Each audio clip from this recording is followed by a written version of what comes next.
government? Won't stop a thing. I've run out of fingers counting the number of multinationals setting up here. What about the 3 companies that announced their plans to launch last week? I say they're shopping. Me, I'd be looking to sell. At what price? More. Much, much more.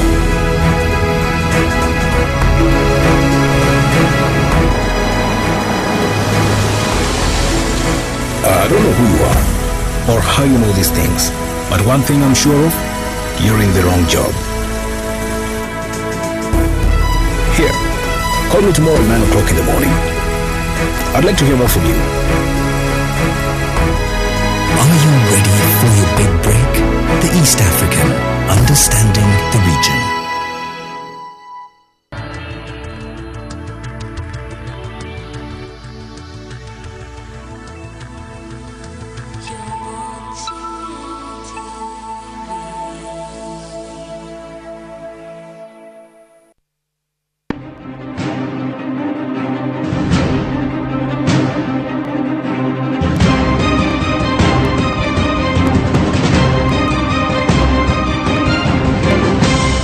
You're watching Morning at NTV. Our commitment to make sure that you get the best breakfast experience ever in this land is still standing. And we are at the rooftop of the Kampala Serena Hotel. A little bit wet, but if you can see, the rain is definitely pouring cats and dogs. But here on the set, we are set. Grab yourself a cup of coffee, or making your way to the office or streaming online. Thank you so much for joining us on this very cold Tuesday morning. Other people would prefer breakfast in bed. People in Kabale would prefer adding more to the population, but today we're going to definitely add to your soul and spirit. My name is Brian Mlondo. Simon, Joel, Mabel, and Isma are all ready to make sure that today is one of the awesome days of your week. Let's get started with the question of the day.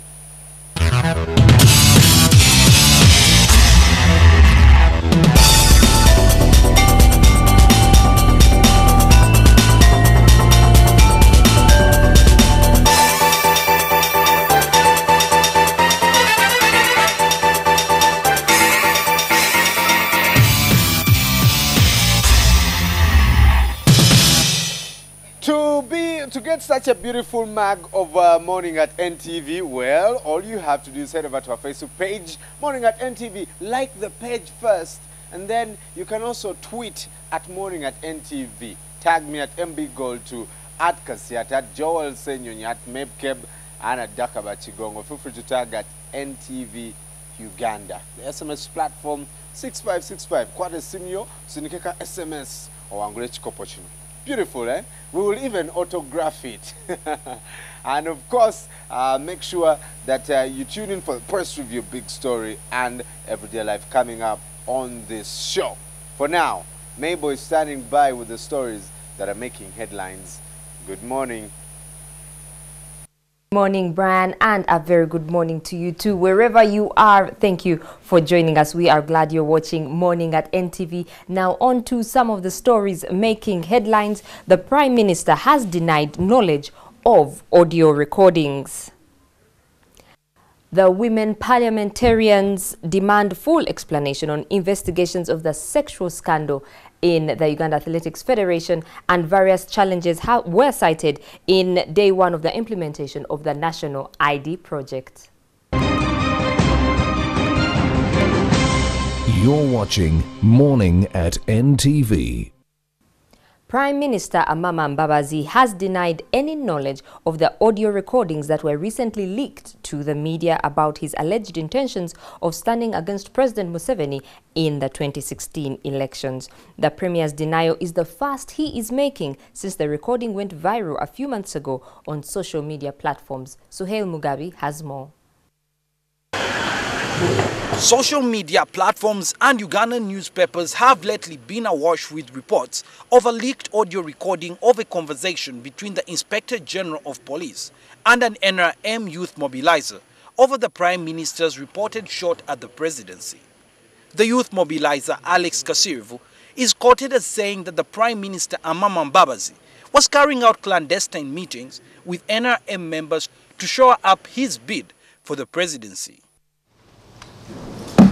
While addressing the media in his weekly briefing, the Prime Minister asked all those accusing him of soliciting money from foreign countries to adduce evidence to support their claims. Anyone accusing me of soliciting money for a presidential bid,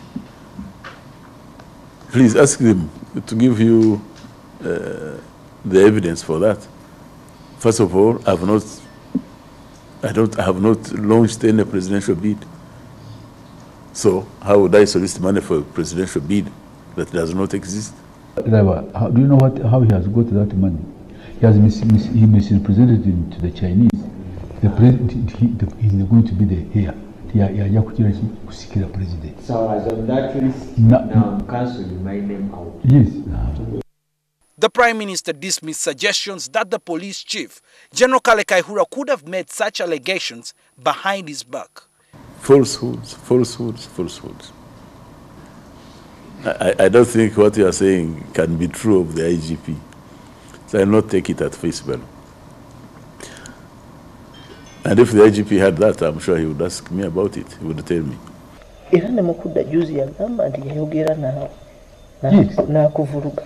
No, yagamba ibitari muti demobilizing tikunga abana tibagende bavumiba nani patia milioni moja yata sign. Mbabazi also dismissed the notion that it's a taboo for one to express interest in the presidency. He also urged his critics to stop comparing it to a criminal offense. There is nothing wrong, legally, morally, in harboring presidential ambitions. And I don't think anyone in his right senses would say that it's criminal to harbor presidential ambitions. The tensions in the NRM party over the apparent fallout between the president and the prime minister were brought to the fore a couple of months ago at the NRM caucus retreat in Chankwanzi. The relations were worsened after the prime minister's wife, Jacqueline Mbabazi, was quoted in the press accusing the police chief of coaching youth leaders to frame her husband. Suhail Mugabi, NTV. The Uganda Women's Parliamentary Association is demanding for a full explanation on investigations carried out in the sexual harassment scandal that has engulfed the Uganda Athletics Federation. The legislators have summoned the Internal Affairs Minister to appear in Parliament today to give them a brief on the probe. Maurice Ochol reports. Lawmakers from Uganda Women's Parliamentary Association want the police to carry out thorough investigations into the sexual harassment scandal that has rocked the Athletics Federation. The MP's call comes weeks after Uganda's long-distance runner Moses Kipsiro disclosed the scandal to the media. Kipsiro's damning revelation against the national athletics coach sparked outrage. Reports indicate that it got him dropped from the national squad that was headed for the World Half Marathon Championships in Copenhagen, Denmark. We regret that because of his bold action as a man in exposing this device. Now, the chairperson of the Women's Parliamentarians wants the Internal Affairs Minister to explain why investigations have taken long to be concluded. The Minister of Internal Affairs, under whose docket the police, who should be investigating this matter, falls, to give a clear statement before the House. Yeah, but if we are going to be treated very badly like this, then we shall have a meeting with our children and see how to handle this matter. The women legislators are also calling on other victims of sexual harassment to speak out. We are going to protect you. Don't fear. Come out. We as women parliamentarians, we shall protect you to ensure that justice is done. They have given the minister till tomorrow to appear in Parliament to provide a statement about the sexual abuse scandal. Maurice Ochol, NTV at Parliament. Yesterday was day one of the implementation of the National ID project. There were, however, a number of challenges cited, among them the failure of equipment to be delivered on time. We have this report. Yesterday, President Museveni appealed to the citizens to register for national IDs. The process was scheduled to start today. The process, however, started off with substantial hitches.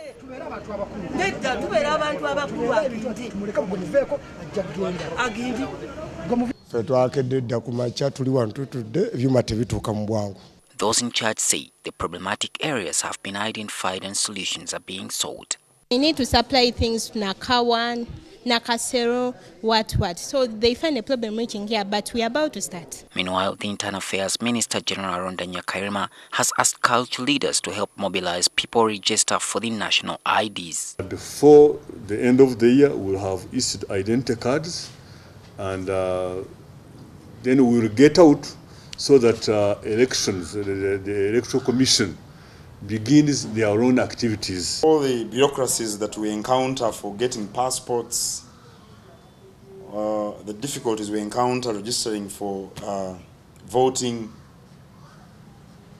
or entrance into national institutions like the national universities will be lessened. So we encourage this exercise. Mass enrollment and registration for national identity cards will go on until February next year.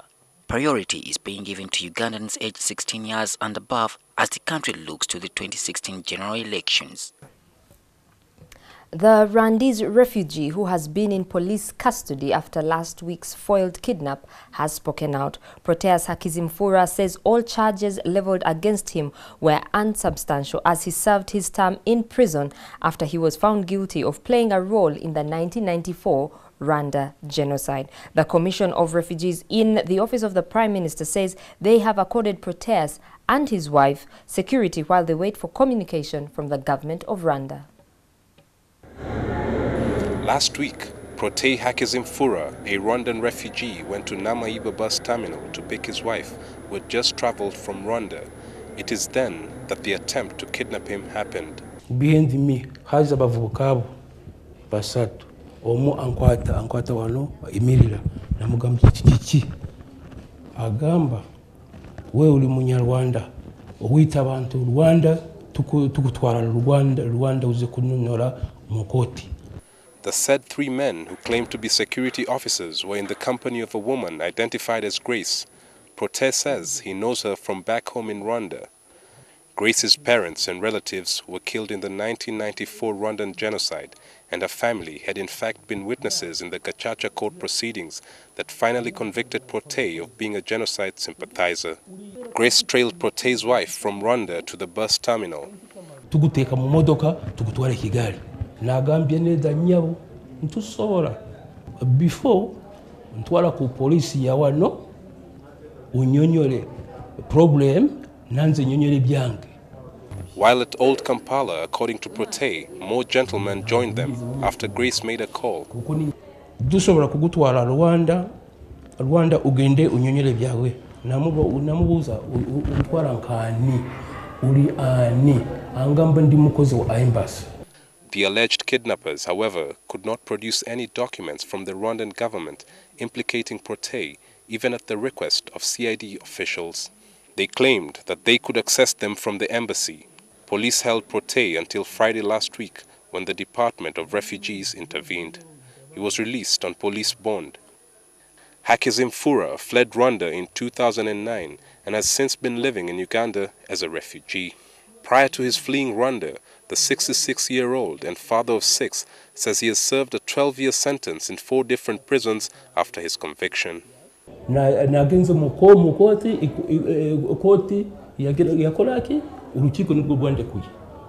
When he was set free, he stayed in Rwanda for 1.5 years. When threats were made that he would be rearrested, he fled. Abagambye natute ebintu by'abatusi. Protest says all these charges were intended to frame him. He and his wife say they feel insecure. She's afraid to make the attempt to return to Rwanda. Their children are still there. Government ikumemera Rwanda ivudeho nza kudayo Rwanda. Now sinsobora kudayo. The Commissioner for Refugees in the Office of the Prime Minister, David Kazungu, says they have asked the Rwandan government to avail them with documentation implicating Protei, if any. He's secure. He's back home. is benefiting from security like another ordinary refugee and Ugandan in Kampala. However, he's been cautioned to be vigilant about his security himself, personal security. And if need be, and it requires that his security is enhanced, government will have to look into that option and take the relevant course of action. Uganda hosts over 1,500 Rwandan refugees. One has been killed and others kidnapped in Uganda before. The government of Rwanda has been linked to such occurrences, but it denies the accusations. You're still watching Morning at NTV. We now return to the Serena rooftop for today's press review. Press review is brought to you by Uganda Telecom. It's all about you.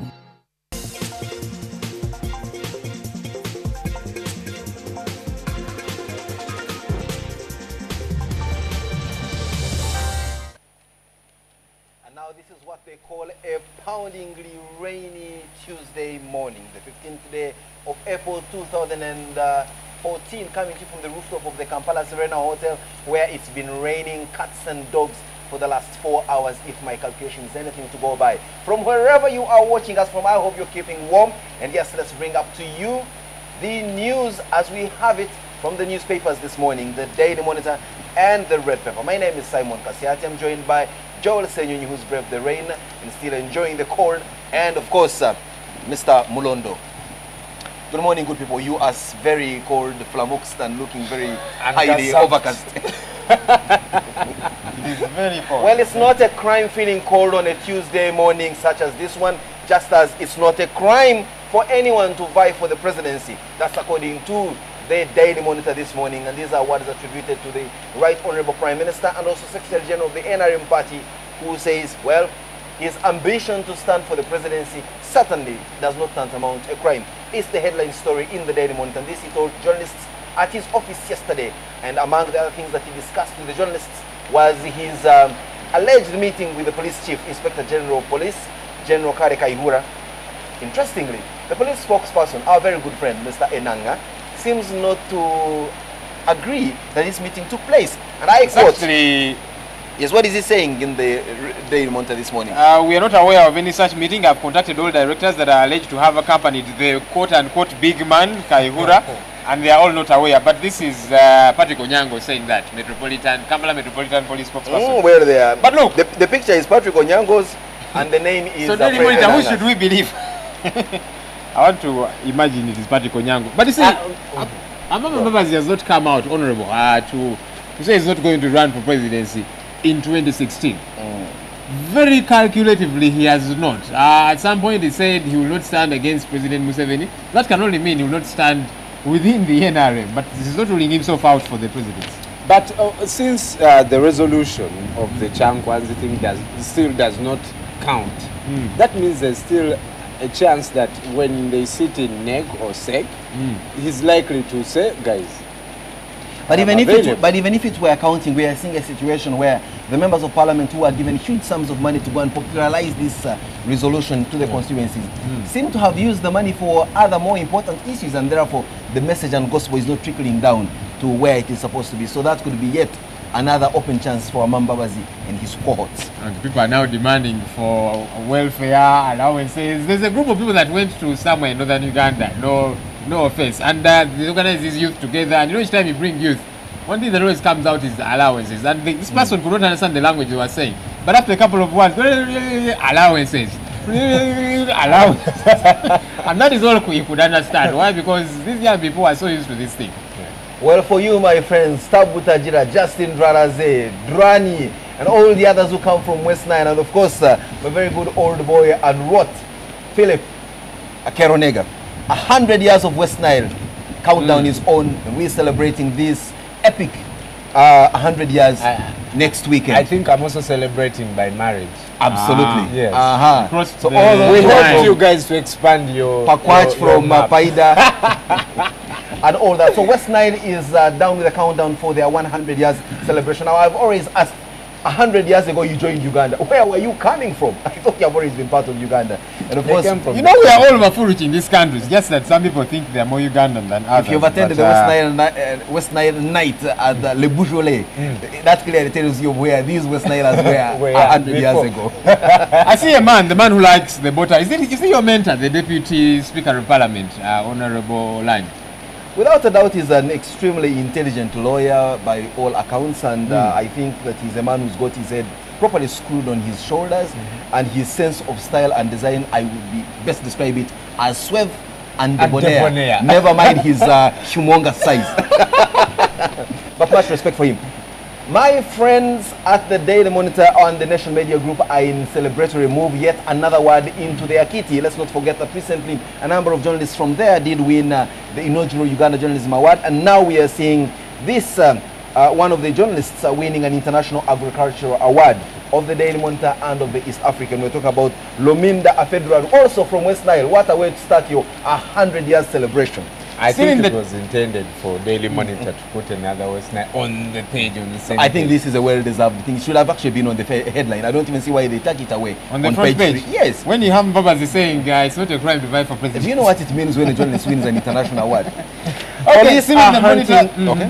Police are hunting for kidnappers of a computer technician. Now I think, never mind these grossy police statistics of decreasing crime in this region, there is this increasing trend of you kidnapping your others and eventually killing them. We're hoping that this man who was kidnapped by the names of George William Tamare, an information and technology computer technician, is not killed as of now.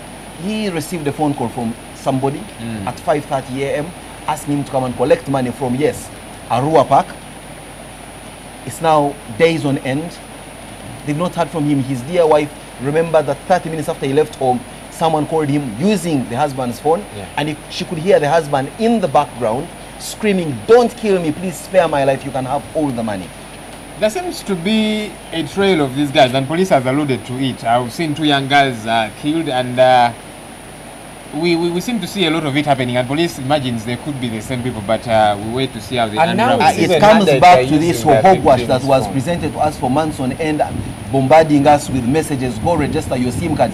Why on earth do we have unregistered SIM cards still plying the trade here if Uganda Communications Commission is anything called serious to go by? It's just because we do not go here and spend taxpayers' money and go around carrying out threats that they are not able to accentuate. You wait.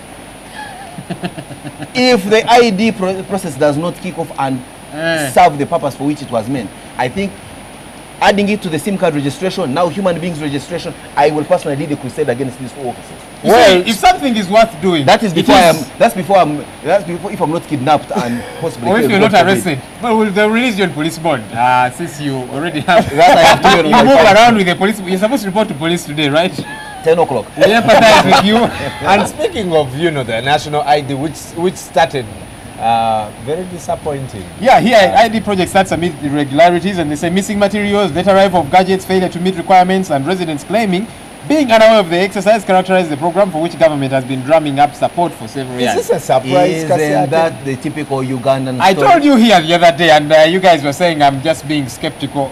You see, if something is worth doing, it's worth doing right. And we need to get to this level of where then there would be nothing done in this country, because there is nothing that is done right, of course, except but we are saying we need to we need to change. We need to to go away from that and begin to do things the right way, especially if we're using taxpayers' money.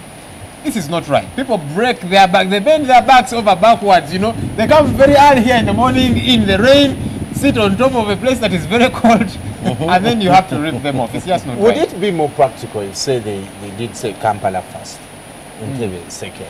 But there's about 7,410 places to register, and all this going around, they obviously don't have the right equipment and enough equipment to do all the work at once. I don't think that would actually be a problem if they are organized. It's an issue of being organized, but clearly they're not organized. If as disorganized and lackluster as they are operating, even if they were to do village by village, it would still, be shoddy work at the end But of the day. there are places that are obviously not going to get cameras, and that is a fact. Like which ones?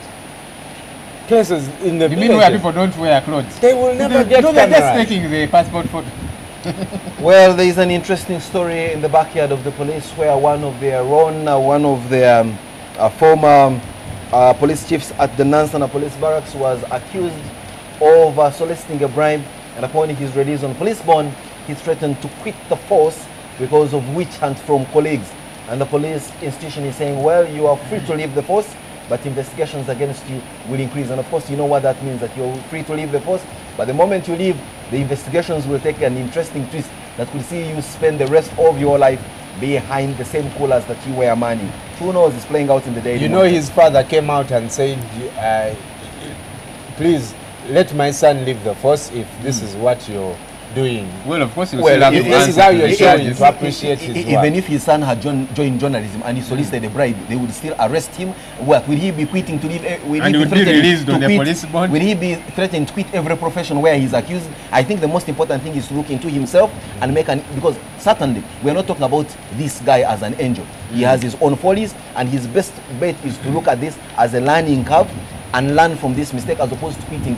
Then what? He joins the list of unemployed people? If he's found guilty for that matter, I think he needs to face the law as it is. Hopefully he will have justice coming his way. You see, this Afande Kirumira has of late been very active. He's the OC of Nansana police station. We've seen him, you know, unravel many happenings. And Nansana got very excited when they transferred him there. Because yes, he's actually been doing a good job, at least based on what we have been seeing. So when we hear these allegations, it's disheartening, but let investigations be carried out. What is a good job? That he's averting crime, or that he's showing bravado and showing off? No, I'm talking about previously, before this happening. Like I am seeing the new head of traffic now in Kampala going around showing off with this new revamped form of Kawunyemu put on television cameras. You mean Norman Musinga? I was talking about him the other day, and you are throwing... Yes, he's a nice guy and all that, but you see, that's the thing with me. You are my friend, yes, but that does not stop me from correcting you where I think you're going wrong. And I think he's a Hollywood... say anything bad about him. No, but now he's a Hollywood style of policing. Really must have a cap to it. You're not going to come around and start bravadoing around as if you are the producer of Cheetahs. People will always drink and all that. I mean, I hope this guy was not stopped for Kawunye more. No. I haven't. But you see, I saw some clips playing out on our very good TV station here. The embarrassing scenes of a young girl that was featured on one of these comical shows, and I think that was an affront on her privacy. Yes, she could have drunk. She drank her own money. She was driving her own car. You may reprimand her and all that, but you don't have to expose her to that extent. I think there must be, and you know, we as journalists are also playing complacent in this bravado show-off move by some of the police officers who are trying to show that they are doing a lot of work. You can that. Look at the red paper, for example. What does it always have? Throwing lots of rumors out there. But you see, I have it's not about rumors here. You find someone in the privacy of their drunkenness, and then you are there being used by an incompetent police. You're using the road, and you're becoming an endangered the rest of the road users. Listen, at 2 a.m. there are people being raped, being robbed, being killed like this one here, and nothing. And then you're getting someone who has had their own hard-earned cash and spending it anyway. That's a debate we'll have another day. But you see, in a way, talking about making such choices. Two things. Let me just say these two things. One is that even when apparently I don't drink, but you see, even when you take apparently a half glass of wine, however slight a content it might be, this thing will actually detect it and they'll be arresting you. But the other thing is, when drunkards have already put their mouths and lips on this thing, and somebody else is supposed to use it, chances are very high that you'll also be assumed to have taken something, which is unfortunate. What I don't understand is the whole psychology of someone going around to kill the same industry that pays taxes, that put uniforms on them. I mean, I just don't understand. Okay, now we get it. Yeah? Now we get the I mean, issue. We who imbibe alcohol do it responsibly. You cannot tell me that a one Musinga loves my life more than I, a father of many, that loves my life. No, but without a doubt, we need to put a hold to these drunk drivers that are fair enough, but you see, you can still do it with maximum decency and basic decorum. You are not going to start exposing someone on television. So what if I drank? But I definitely agree with Simon, because some of these officers want to prove that they are doing a good job. Because one of them told me, you know, I can call journalists now and we expose you. I want to tell the same guy that I'm the same journalist and I can still expose them. If those policemen stop telling lies about ordinary people, we will start telling truth about you, because do not claim that you are angels anywhere in what you do. Kawunyemu has brought problems. I mean, this is okay. Bukenya here saying apologize. He's telling NRM leaders he feels he was not treated fairly and he deserves an apology. Whether or not it will come, We wait to see what happens. I'll not allow Kasiate to comment. Kasiate, don't comment. I'm just going to say, don't. I'm going to say, assume you are Gilbert of Kenya. And I am President Museveni. Sorry, Gilbert. Look at this guy. Sorry, Gilbert. You love being on the nice side. And then Well, this guy's message, eh? Talking about making informed choices on what to take and what not to take, the BAT, yes, the company that makes your favorite brands of cigarettes, is saying, yes, we know that tobacco kills, but please do not ban smoking. This was appearing before the Health Committee of Parliament yesterday, where they say tobacco smoking is as old as mankind. Perhaps even what is older is fornication and the twin evil of drinking. Why the police is coming out trying to ban drinking and parliamentarians want to ban smoking? What aren't we banning in this country? But you talk about Favorite, well, Favorite Telecom being Uganda Telecom, the proud sponsors of the press review that you can call Favorite. Yes, before the police I'm bans not it. too sure. Before police bans what? Not Uganda Uganda Telecom. Telecom. Okay. Not for as long as they still sponsor the press review. We've been talking about unemployment, and among the youth, it's close to 80%. Now, one of the It's things actually that 83%. One of the things that has caused this and making many young people very, very lazy is free cash. And Ruyonga did a feature on this a couple of months ago. It's Telex Free Marketing. And Telex Free has filed for bankruptcy in the US. So what do you think is happening to it in Kampala? And it's just that we do not learn, and I'm not in I think any way trying it's to the human denigrate those nature, that have the human nature of that high propensity to look out for a quick buck and make it easy. So I mean, we are always ready to take such risks. The Daily Monitor this morning is coming out with an interesting editorial that's supposed to woo all Ugandans and drum us up to embrace the National ID project. So let's go get ourselves registered. Come rain as it is now from Kampala, or sunshine if it is wherever you are. Brian, might is it you has been consuming it? Yeah, you go. Something, of course, it's raining now, but the red pepper focuses on something in the fashion segment. Breast the cold weather with the neck scarf. Someone took my neck scarf, but I had also donned a nice neck scarf. Well, very interesting. Now we are looking at the next magazine of the Daily Monitor. That's your inside lifestyle pullout. We're looking at the pensions bill, what it means for your NSSF savings. Now let's not forget that many of you watching us possibly are registered with the National Social Security Fund or are involved in some way of saving for the future. Get to read what this would mean for you when the pensions bill is finally put to law. There's an interesting proposal here. Government wants counsellors to be recruited by schools, and they say because of the high rate of suicides among students, it's partly to blame for not having counsellors in schools. I don't know whether that will go a long way in remedying the situation. There we have it. And yes, your favorite magazine for your children, Rainbow, is here with a wonderful happy Easter wish drawn by the Easter bunnies. Let's not forget that the Prosper magazine this morning is looking at one woman's desire to make you look even better. And we're talking about Madame Olive Chigongo Zaitun, who has gone into cosmetics and saying we are adding value to locally made skincare products. It's in the Daily Monitor this morning. What do we have in the gossip section? Some gossip on a rainy Tuesday morning. The page you have been looking at again and again. Which one? That one. This one. Don't show to our viewers, please. Tell us what's in the gossip section. But they say that the president's age leaks. How old is he? Isn't this? Won't I be soon? No, you're reading what's in the paper. Okay, Tell us what let me read. Rumor has been ripe about the president's age. However, all was put to rest when Museveni paraded his identity card, clearly stating his age. According to the card, the president was born on September 15th, 1944. That's so recently. According to our constitution, he's still within the mandated age. But the president said he didn't know his age. Well, finally, he found it out, and it's now there. When people were celebrating his birthday, they were arrested. Well, no, my birthday is on Saturday. Not 19. Let me catch you celebrating. Someone will send you a... No, I mean, I can understand if you send me a gift, but you're not going to go and call some flabbergasted youth in a square of a certain school and you start cutting a birthday cake in my absentia and claim you're celebrating. You might see them here, those that are especially supporters of Professor Gilbert Bukenya. They didn't like the way you hounded him yesterday, so I have heard that I have a right to my opinion on what I feel about my very good friend, Honorable Gilbert Bukenya. and his supporters and himself must know that it is the beauty of tolerance which he preaches himself. Allow me hold that view and convince me otherwise. I don't think that he deserves. Well, he also owes other people apologies. I know a couple of people for whom he owes an apology, and I don't want to play judge here, but he can as well use this period of the Holy Week as we gear up to the death and resurrection of the Messiah to touch his chest as we do as Catholics. Something that may also help you resurrect. A couple of men use this, but it's been warned in the health section of the red paper. Viagra increases risk of skin cancer.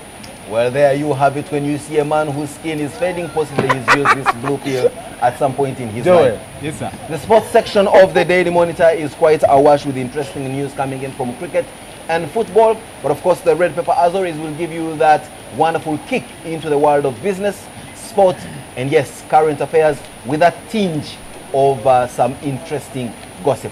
As always, this wonderful section of Morning at NTV is brought to you proudly by Uganda Telecom. We would never have asked for better.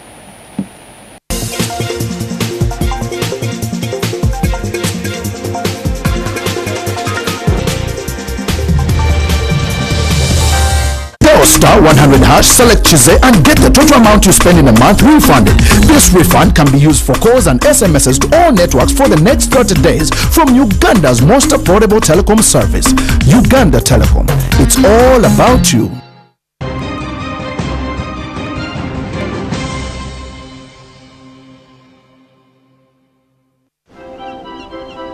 Every idea we have begins with you. The way you connect. Good morning. How you browse. How you share. And how you interact with the world around you. Your relationship with your God is the most important thing. Have a company of people who have got a similar mind. How do you want people to think, feel, and act after your talk? In other words, what's your objective? You inspire everything. Because in the end, innovation doesn't really matter unless it does something that really matters to you. And we are HTC.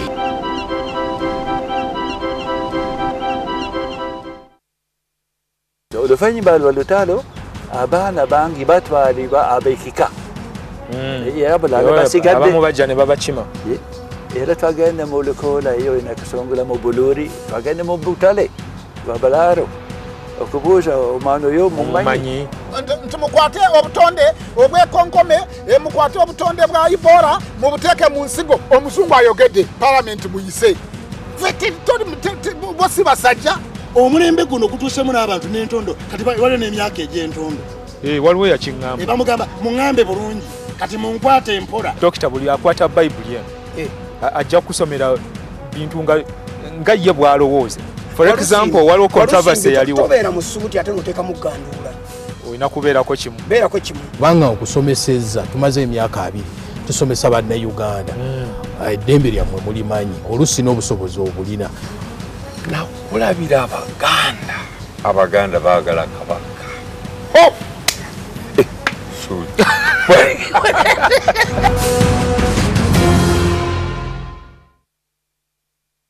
I'm going to blow your mind and I'm going to twist your taste buds.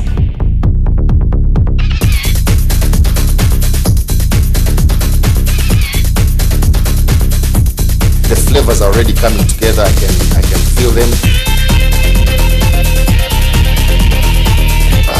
Very lovely, very appetizing, very powerful.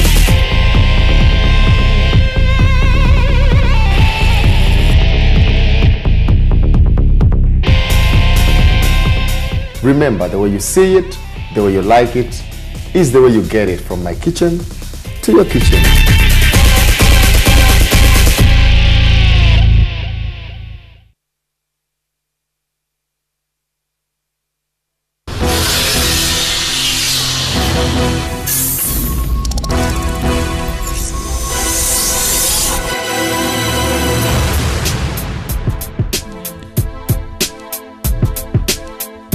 Follow the beat, follow the beat, follow the beat, follow the beat. Follow the beat. Follow the beat, follow the beat, follow the beat, follow the beat. Follow the beat. Follow the beat, follow the beat. Follow the beat. Follow the beat, follow the beat, follow the beat, follow the beat. Follow the beat.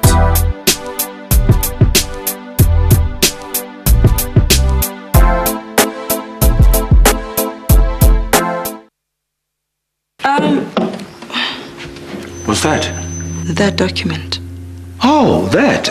Just some business. I came to apologize.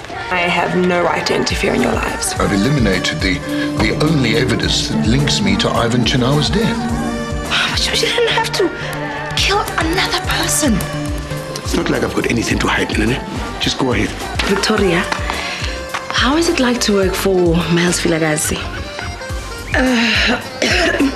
Blood seemed to matter not. Blood? Yeah, blood. I'm responsible for your father's death.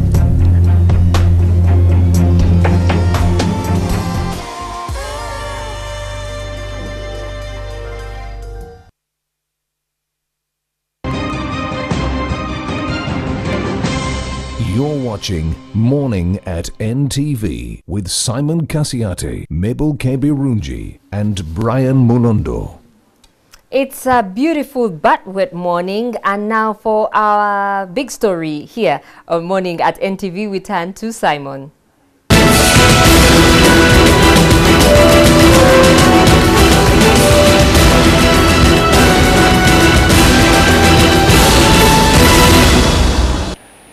A very good morning once again. It's the 15th day of April 2014. It's coming in from a highly rainy morning where we're coming to you from at the rooftop of the Kampala Serena Hotel. It's the big story this morning with myself, Simon Kasiate. Earlier on, we talked about police having their priorities sometimes lopsided.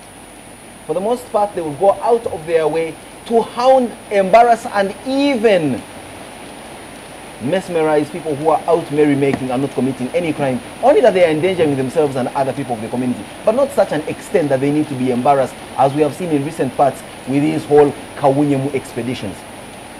Take it from me, I am against such bravado and show-off policing. You can as well police, create law and order, protect and serve without necessarily going out to embarrass us. But that's besides the point. The issue is here, when serious crimes are being committed, we do not see the presence of the police. Where are you when athletes are being raped left, right and center and being subjected to sexual abuse in their camp in Kapchorwa? Where are you when land is being grabbed, when people are being killed, when others are being kidnapped?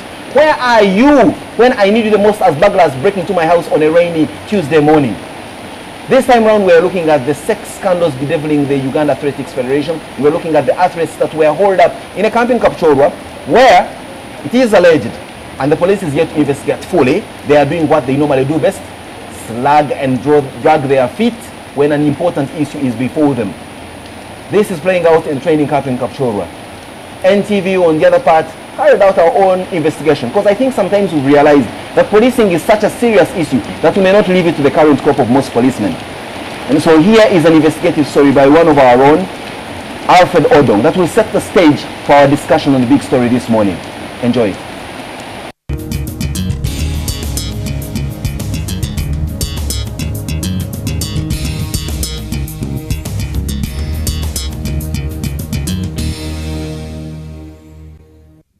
As details of the athlete's sexual harassment scandal continue to unravel, evidence has filtered through on how Coach Peter Wamale sneered his victims. Athletes have given a number of accounts on how the coach, under the pretext of giving help, would lure his victim to fulfilling his insatiable sexual desires.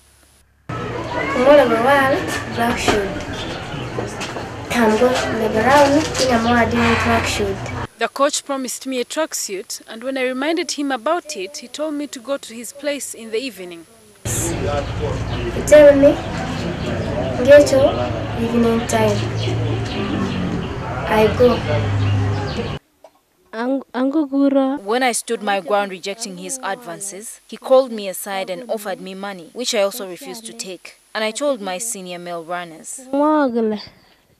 In one of those incidents, a girl who was promised gifts allegedly visited the home of the coach with a friend after being cautioned. When Wamale saw her, he turned his wrath on the budding athlete. Each of these girls share an account of torment from the coach, ranging from assault and others being forced out of camp.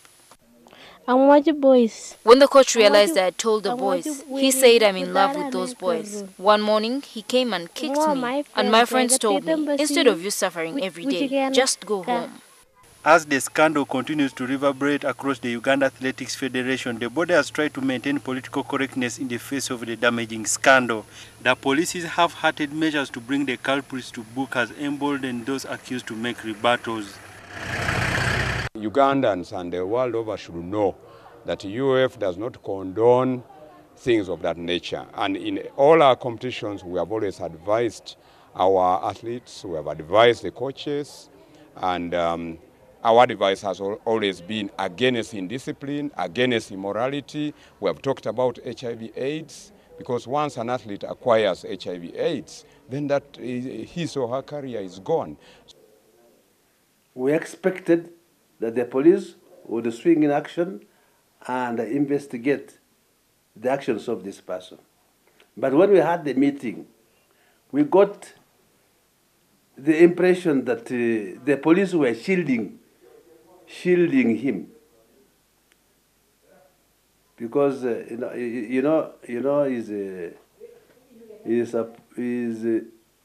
the coach for police, and most of these athletes are running for police.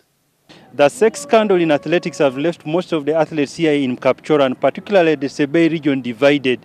It's now up to the police and Uganda Athletics Federation officials to make the sport clean. Alfred Odong, NTV.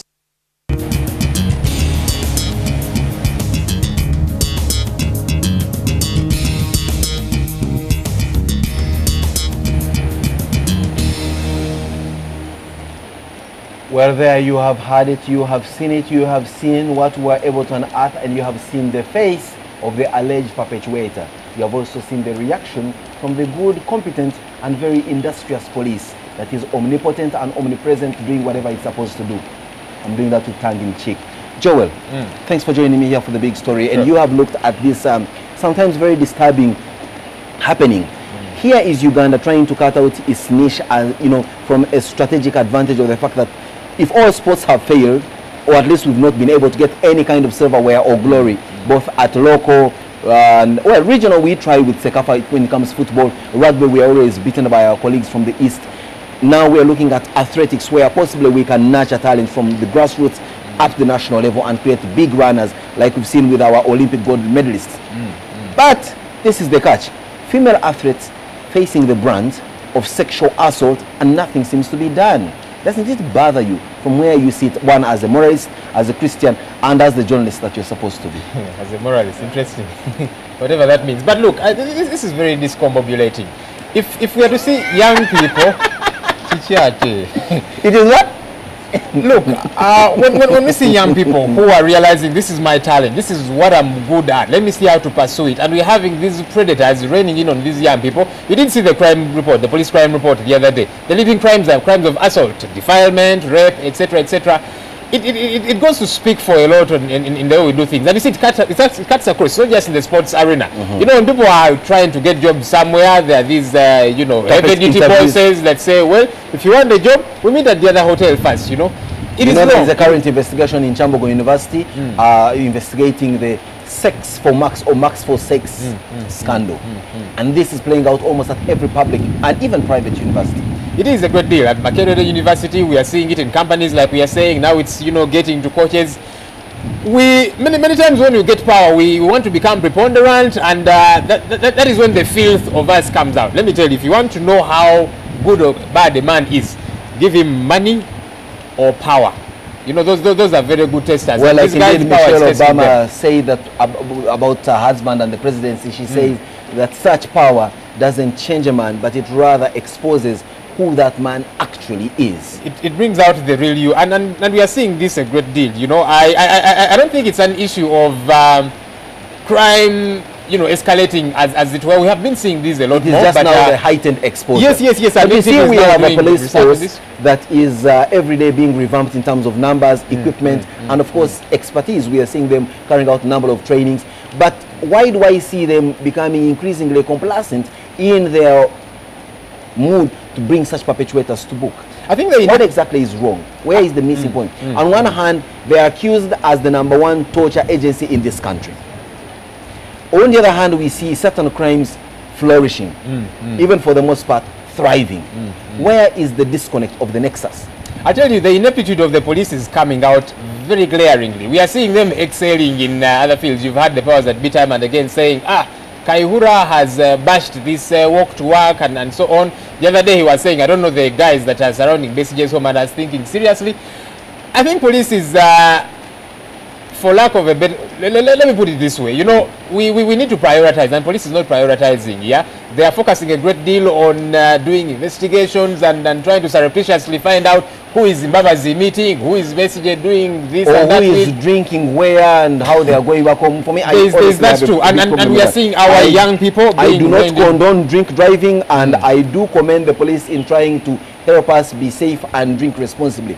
But you can do it again with the basic decorum. How come you exercise decorum? If anything, even contempt when it comes to perpetrators of such crimes as sexual harassment on athletes. These are national assets because they are in training, they are feeding off the national pie. They are spending our taxpayers, and you are allowing them to be subjected to the yoke of sexual assault, and all you're doing is just showing up on cameras in Kampala trying to stop hard-working people who are, for the most part, paying your salaries through their hard-earned cash and taxes, and just showing them on TV and embarrassing them. That lack of prioritization, for me, is what comes out glaringly here, that the crimes are not so many for the police to avert. The perpetrators are not unknown to the police.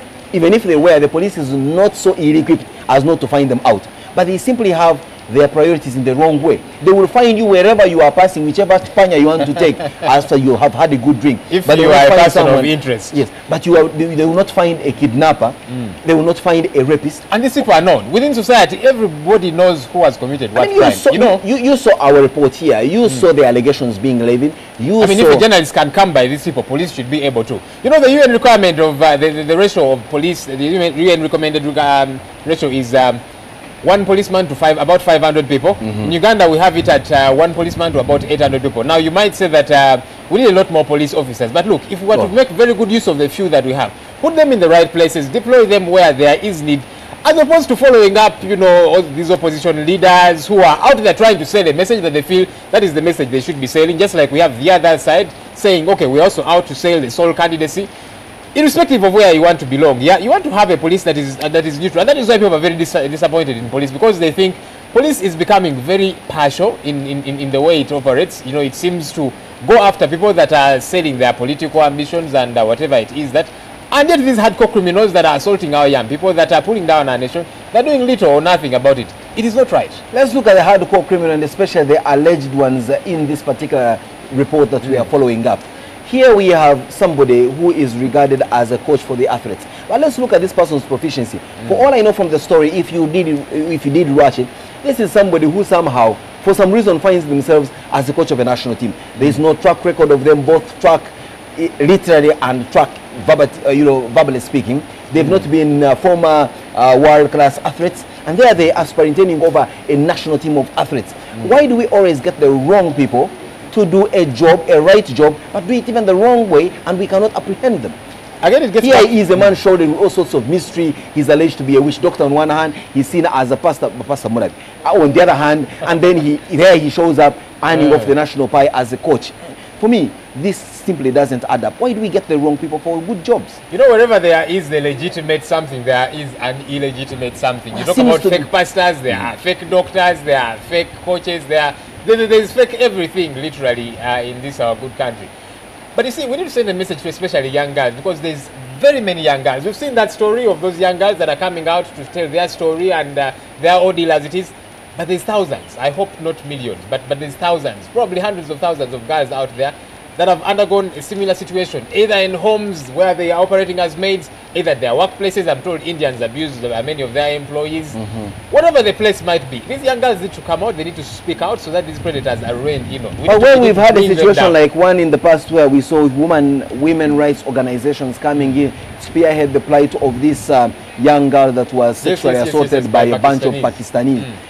now going back with the benefit of hindsight, it looks like all this was done again for the show of cameras, that we are women groups, we are around, but there seems not to have been any recourse for this young girl. For all I care right now, her whereabouts are certainly unknown, and I hasten to add, the situation hasn't changed. The same perpetrators of sexual assault are still on the prowl and running this city with roughshod. So what is it that we can go to? Because if civil society is also grandstanding, if the police is out for grandstanding on other things and not even caring about the crime, what happens to the vulnerability? What happens to the young people who are subjected to these sexual assault? And remember, this is not subjected only to girls. We have seen it even in sports, subjected to boys, even by men onto boys, which even makes it worse. So what exactly is going on? How can we be an overly sexed-up society that sexual crimes simply go unabated? And again, that goes to show for how our moral fiber has been slowly but surely eaten up. We need to up our game. We need to get back to a place where we realize this is wrong. And I said it yesterday that, you know, it is okay to fall many times. And we're talking about Christ yesterday. Look, he does not expect you to be perfect. He expects that you will drop the ball again and again, but pick it up again. But you talk about the hypocrisy of civil society and the police.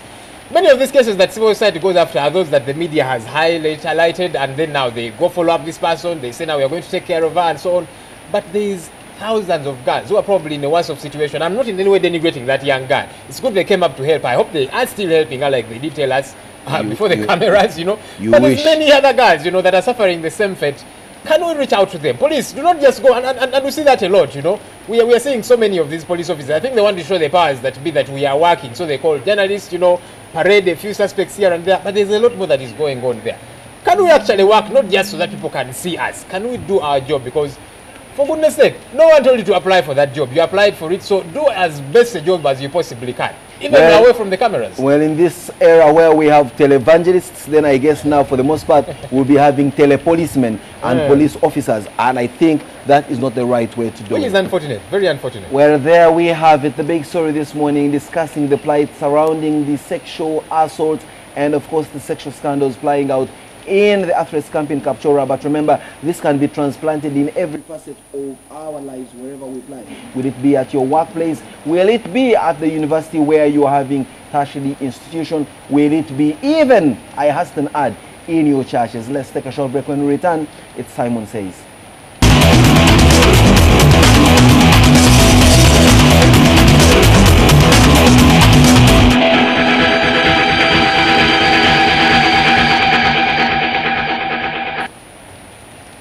Crime, wherever it is, crime, whatever it is crime, and the sole responsibility of fighting it is vested in not only the state institutions charged by it, like the police and other institutions of similar nature, but also is vested in our vigilance as citizens. Wherever you see it, yes, do not tire in reporting it to the authorities. For the most part, we report crimes to the police, we report crimes to our local council establishments, we record them to the security networks that, you know, traverse this country. But then we see little being done for the most part. You may get this complacent feeling that even if you report, nothing will be done. But do your part as a citizen. Do report crime where it is, and then you can wait and see whether those charged with averting it will do what they are supposed to be doing. But in the case of such crimes as sexual harassment in the sports arena, I think a lot needs to be done, not administrators, to ensure that the administrative role you play of such filthy activities as sexual scandals and other forms of morally corrupt activities. Now, for the most part, I say let's roll our sleeves and fight this vice. But for you, the police, we can do a lot more than policing on the television. We understand you need to show that you're doing a very good job. Well, no one stops you from doing that. Every one of us wants our candles to shine and be seen to shine. But you can do it with some bit of decorum, some bit of basic decency, and of course, do more of action as opposed to talking and showing off. It's the Holy Week, like I said, starting off yesterday. We have a countdown to the death and resurrection of the Messiah, those of you who profess the Christian faith. It's a time to keep ourselves piety and of course holy. And should we not turn this into simply a spur of the moment, but it could as well extend to a lifestyle a lifestyle that we can embrace and keep nice, productive, and of course, law-abiding. Have a wonderful rainy Tuesday morning from wherever you are, but of course, keep warm and make it productive.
Follow the beat, follow the beat, follow the beat, follow the beat.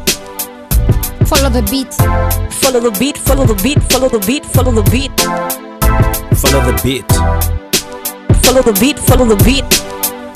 Follow the beat. Follow the beat, follow the beat, follow the beat, follow the beat. Follow the beat.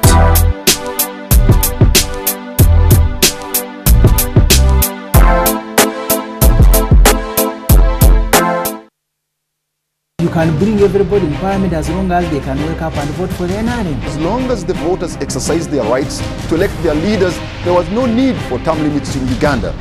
I know him. I know how he operates. I know how he thinks. There are ways you can go around these obstacles. Why should I conduct myself as if I am Muyai? It's absolutely true.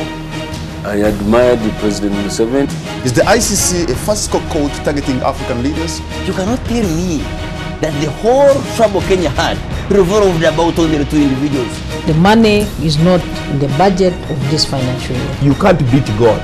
You see, God is polygamous also. Look at Jeremiah chapter 31. The security of this country will largely depend on the contribution that the people make.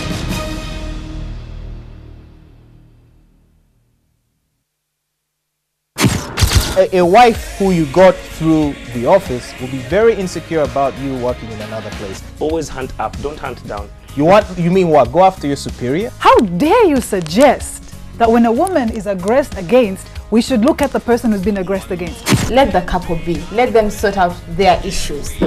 When they need you, then you come in. Prostitution is being given a new brand. All I know is that I connect people. Let's not choose to open our zips and do whatever our urge is, because I don't think that an urge is stronger than your will to say no. People attach a lot of questions, shame to HIV. I do not believe that when you wear a short dress, you should be around. Marrying a wife is like having assured sex. Anytime you come, you must have. Yes. You raise a population that has no clue how to be men. Can you bring out a quality family? I don't get married for my family. Men, every Wednesday only on NTV. 12 beautiful girls all looking for love, and we guarantee that each one of them will go out on a date. But will it work out? Only time will tell as we follow their magical dating experience on Be My Date. Your personality will matter, and The Bachelor has to be screened by all these ladies. We're going to have fun as we find love on Be My Date. And whoever said finding love was hard, on Be My Date, we will break the rule. Finding love is going to be an interesting experience that you all want to be a part of. Be My Date is a brand new dating show that is a must-watch on the station that turns on your world. My name is Anissa Fabiola and I'll be your host. To find a date, visit our Facebook page and inbox us your details. Be My Date. Dating made easier. Coming soon on NTV.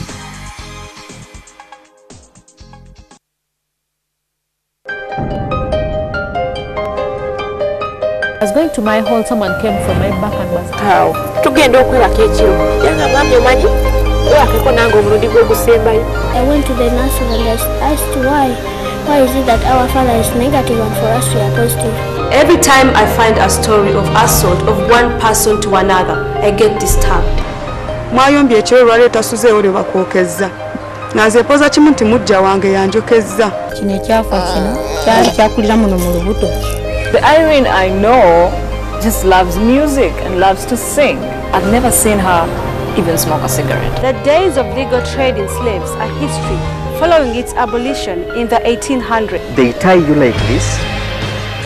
That's when I started getting past. Everybody has a story, but yours will only become our story when you share it.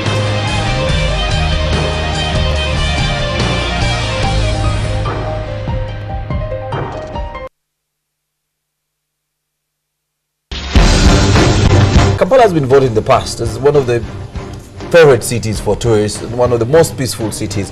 That is something that is changing. Kale Kaihura, the Inspector General of Police, and President Yoweri Museveni, their alliance, they can only crack down or stop individual strikes and individual demonstrations. But I don't think they can stop the growth of militancy. No holds barred. Besigye and Lukwago have particular grievances against the government, some legitimate, some misguided. What should the police do? Of course, the police has to intervene, A, to protect the power of President Yoweri Museveni and the NRM from disruption by Besigye and Lukwago, but B, also, never forget this, to protect those ordinary people whose property gets destroyed. I want to ask that many think that they've actually been frustrated. Opposition parties in Africa do not tend to be constructed around policy differences. FDC lacks a glue to hold its coalition of different power-hungry individuals together. Incisive. You see, the NRM is more divided internally than the FDC. The advantage with the NRM is it has political power. Analytical. I think that one of the best organized political parties in Uganda is the PPP, the People's Progressive Party with Ansari. This idea that everybody is telling around the world that Africans are poor and they cannot contribute to their own political and social emancipation is crap. In fact, I think that the opposition parties in Uganda have to win an election in an unfair and unleveled ground. Newsnight with Andrew Mwenda. Running out of airtime can happen to anyone. The next time you recharge, simply dial *161# to get going again. On the next episode of Deception. Let me give you some piece of advice. If you could, you would leave the country once and for all. Because you are a user who is only out there to satisfy himself. And don't you forget, we treated you like family. So leave me alone. That was the old me. And if I had a chance to go back and undo all the mess I did, I could, but I can't. This is man to man. Against my better judgment, I'll suggest you work with Evelyn. Mike, but I want you to do as we had discussed. You understand? No problem. Deception.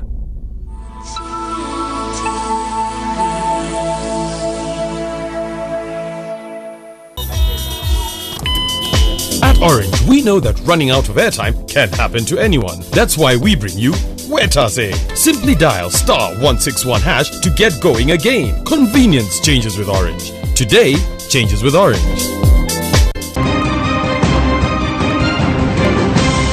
You're watching Morning at NTV with Simon Kasiate, Mabel Kebirunji and Brian Mulondo. 7 after 8 o'clock, and there's so much going on here at the rooftop of the Kampala Serena Hotel. We assured you that whether come rain or sunshine, we shall be making sure that you get the best morning experience. Want to apologize to our viewers that are using DSTV. We have information that you're not getting NTV clear.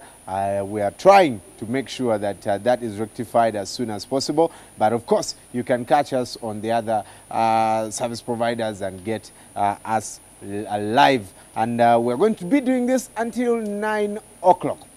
Before the break, we had Simon and Joel looking at the sex scandals in the Athletics Federation, and maybe these have dampened our chances of getting gold, because we're either sending people that are not yet ready for some of these races, or we are sending people but they can't get the goal because they've been compromised.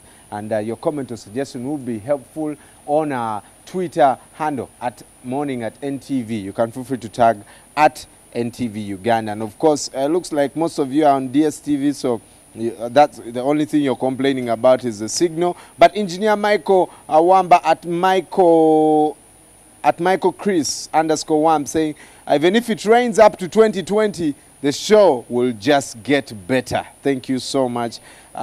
Prince Lep Eto Ozil also saying it's raining cats and dogs, but definitely locked onto the show.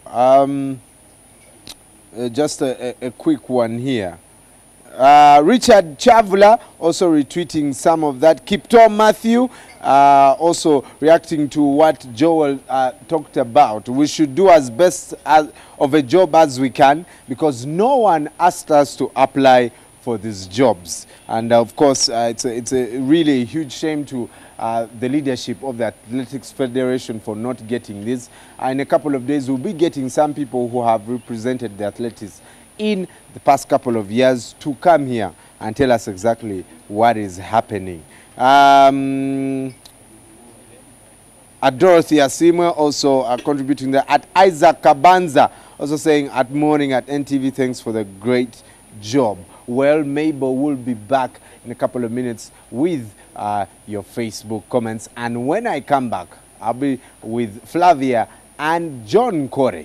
And we'll be talking whether your friends add value to you. Coming up, your birthdays. Good morning. Happy birthday to you.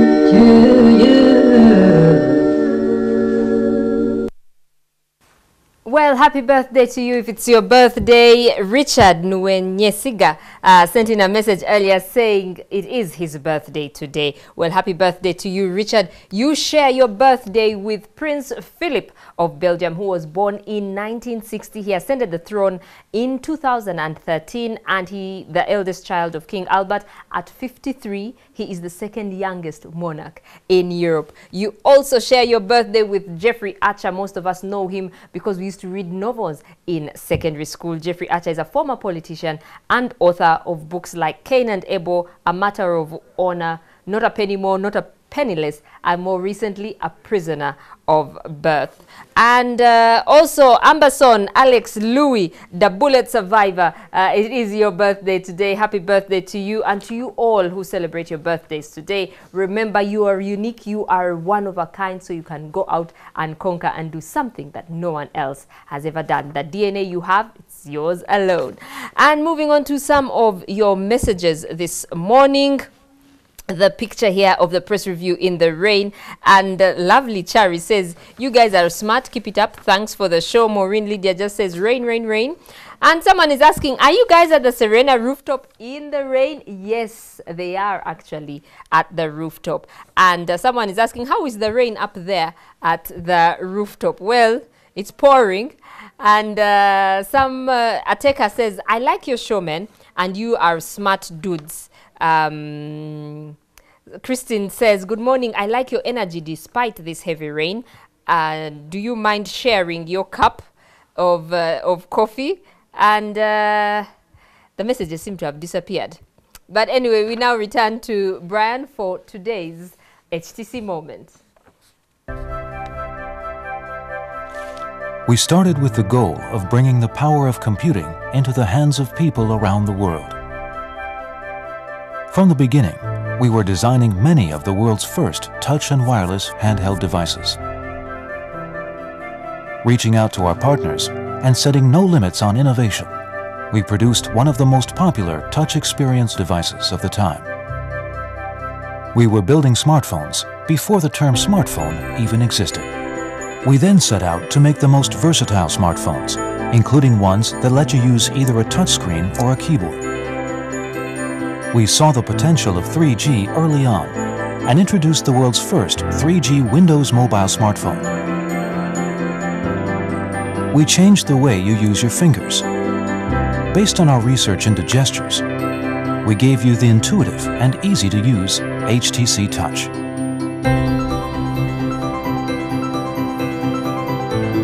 We We then announced a new way for you to experience the internet with the world's first Google Android smartphone. To give you the most personal experience, we introduced HTC Sense, a user experience that fundamentally changes the way you use your phone by making things work the way you expect them to. We once more revolutionized the industry by launching the world's first 4G Android smartphone.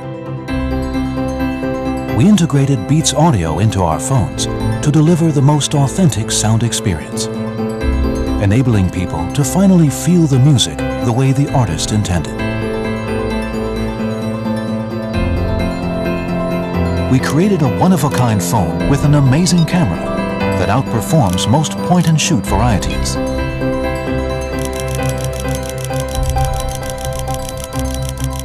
Most recently, we once again set the industry ablaze with the new HTC One. Critics have hailed the new One with its full metal body design, a live home screen, photos that come to life, and dual frontal speakers as the best Android phone of the year. Curiosity and ingenuity have defined our history, and we're recognized by the industry as one of the world's most innovative brands. We've come a long way, but one thing hasn't changed. It's people like you that inspire us to create the most innovative products in a world that becomes more connected every day.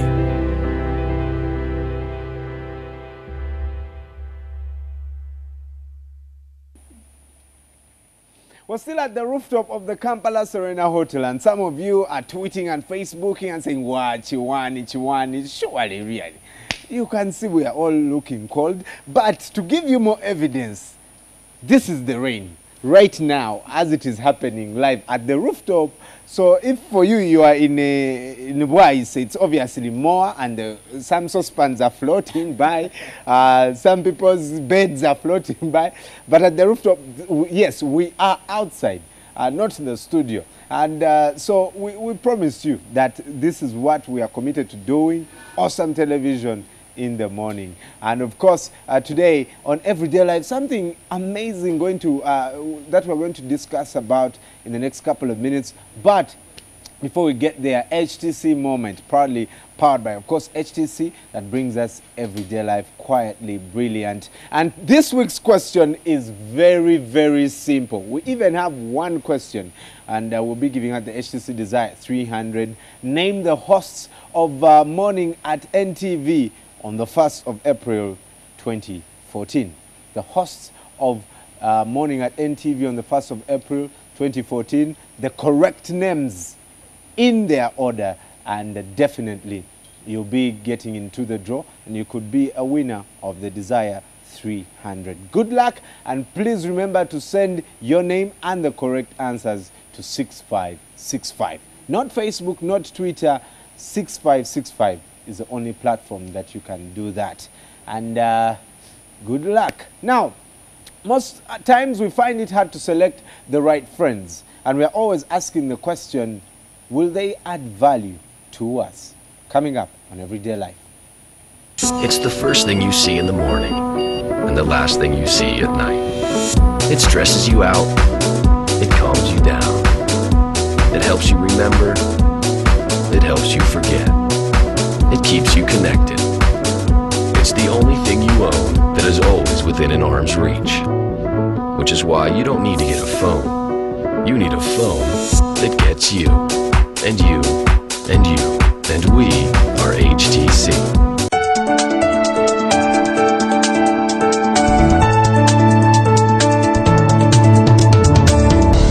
Everyday Life is brought to you by... And we are HTC.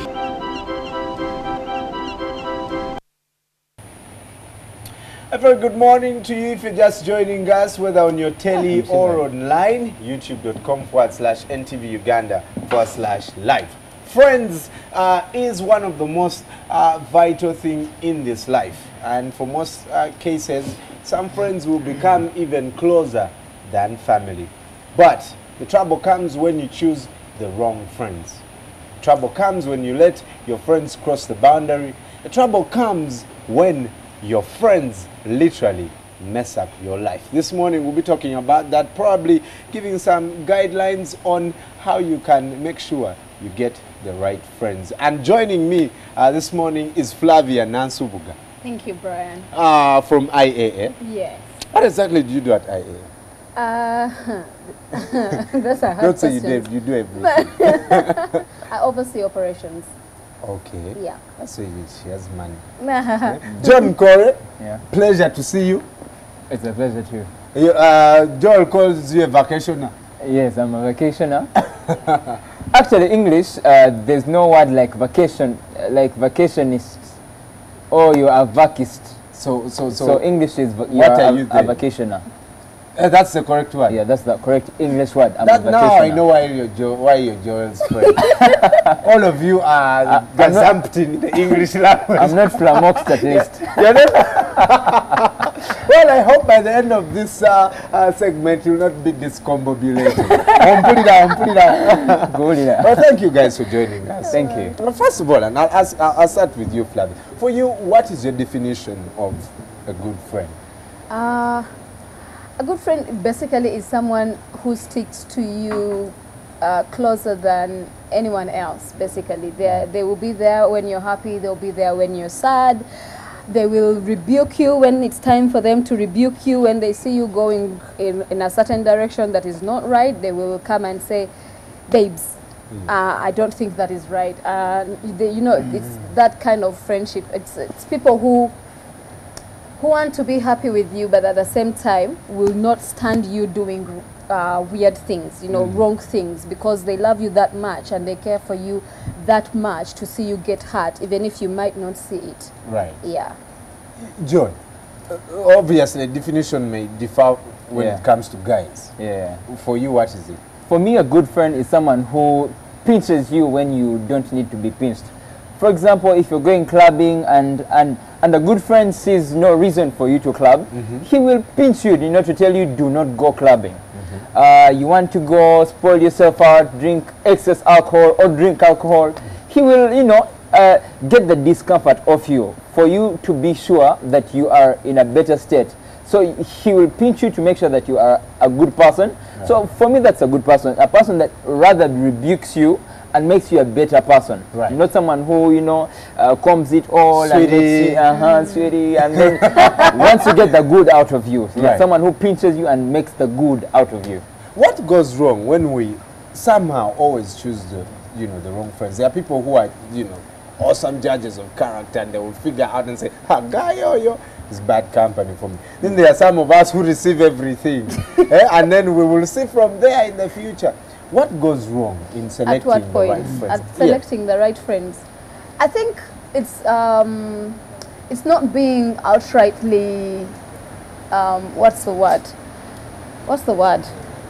When you hide the person you are initially. Because if I'm going to be your friend, Brian, I'm not going to hide who I am. You either accept me or you don't. It's as simple as that. I am high-pitched, so you either accept the fact that I'm high-pitched or you don't. So if I'm going to come to you and I'm going to be all super kind and super nice and super humble and super, low-pitched and all that kind of stuff, and I'm going to come across to you as that person, but actually in real sense I'm not. I am hyper. I will walk into a room and everyone will know I am there. Flashes in the building. So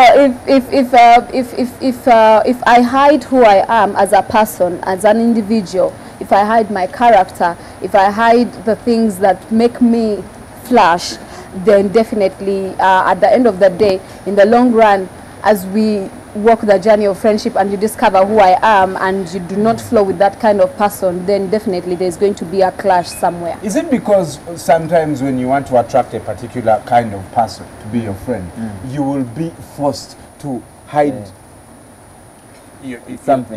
You won't shout. I've done that sometimes when I want to attract a particular person to my side. I'm like, why? Let me not overreact. Otherwise, this person may say, For me, I call it pretense. And you see, with friends, you can't pretend for too long. After some time, it comes up, and then you break someone's heart. If for example, if you're in a relationship, you can't keep for a year pretending to love someone. After some time, you will see the wrongs about the girl, or the girl will see the wrongs about the guy, and then all of a sudden it will just block out. I think pretense just doesn't work. If you want to be friends, be free, you know, be hyper like Flavia. Flash, you seem to be disagreeing. Not on the relationship bit, but we are not talking about relationships, right? We're talking about friendships that will last. Yeah. But well, some relationships are based on friendships. The best relationships, actually, I friendships. believe, are based on friendships, you know, Yeah. at the end of the day. Because if you're going to, by the way, it's very possible for someone to pretend to be in a relationship for a year and you won't know who they are. Yeah, they're It's called very, pseudo very- relationships. I know. It's very Yes. possible. Yeah. Do they last? Some of them. Some have lasted, actually. Some of them last, but yeah, he's absolutely right. There is no pretense in friendships, especially for, you know, you have those friends that have been with you through thick and thin. I have one. I have my best friend. She's like Kila. She's been with me through thick and through thin, and she will rebuke me. This morning she was rebuking me.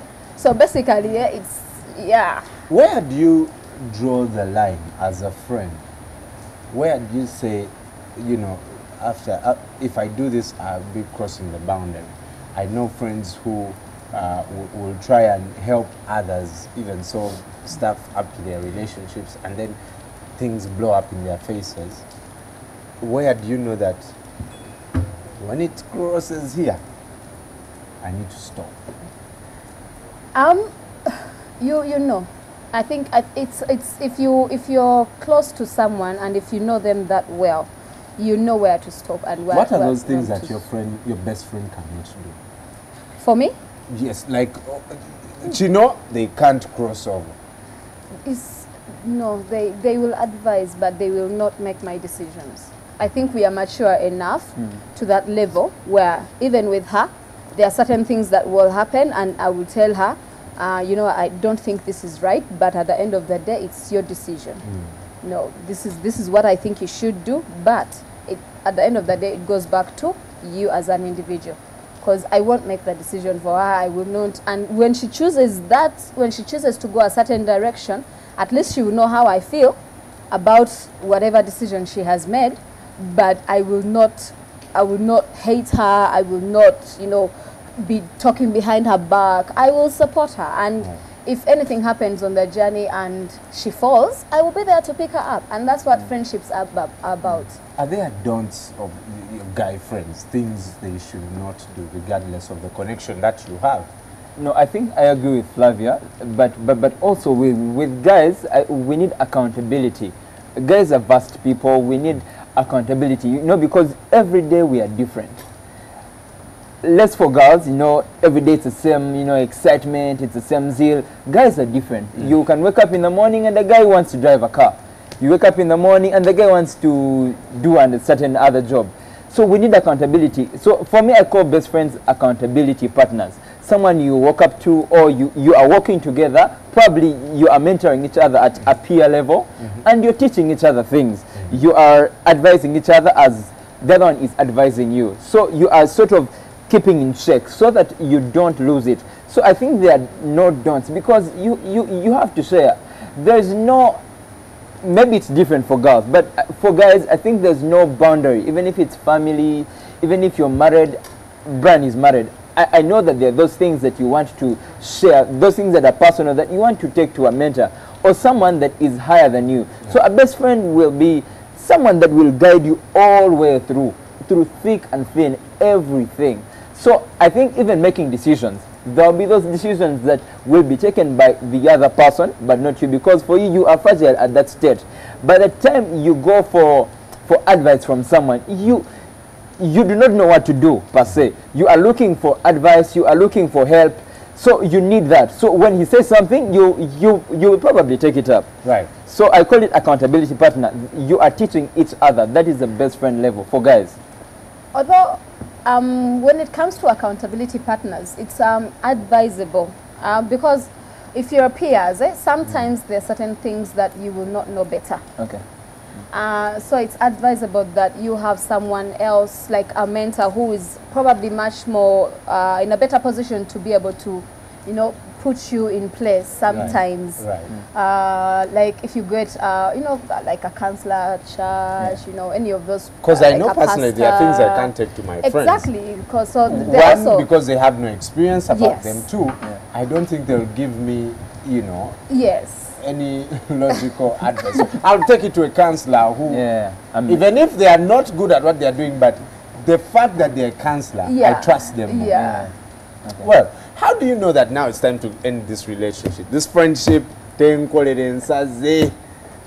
Has this person contributed in my life? No. Okay, I need to cut them off. Okay. We always talk about, I see people's status updates always saying, I will lose you, Sumaya Bichi, because resolutions, New Year's resolutions. This year I'm vowing to lose all people who have not changed my life. When do you know it's time to let go of a friendship? I think when a friendship starts to drain you down, i.e. it starts to impact you in a negative way, that's one of the signs that you should let go.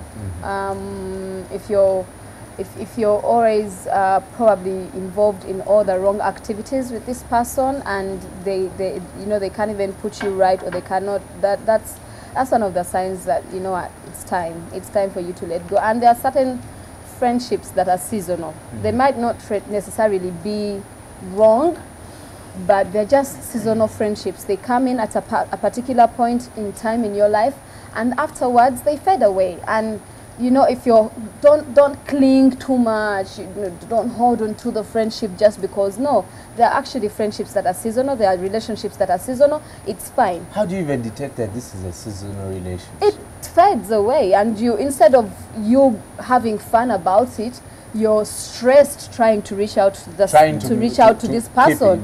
Trying to keep this friendship all together. You're clinging onto it. It has gone. You've seen it. It's gone. But you're clinging.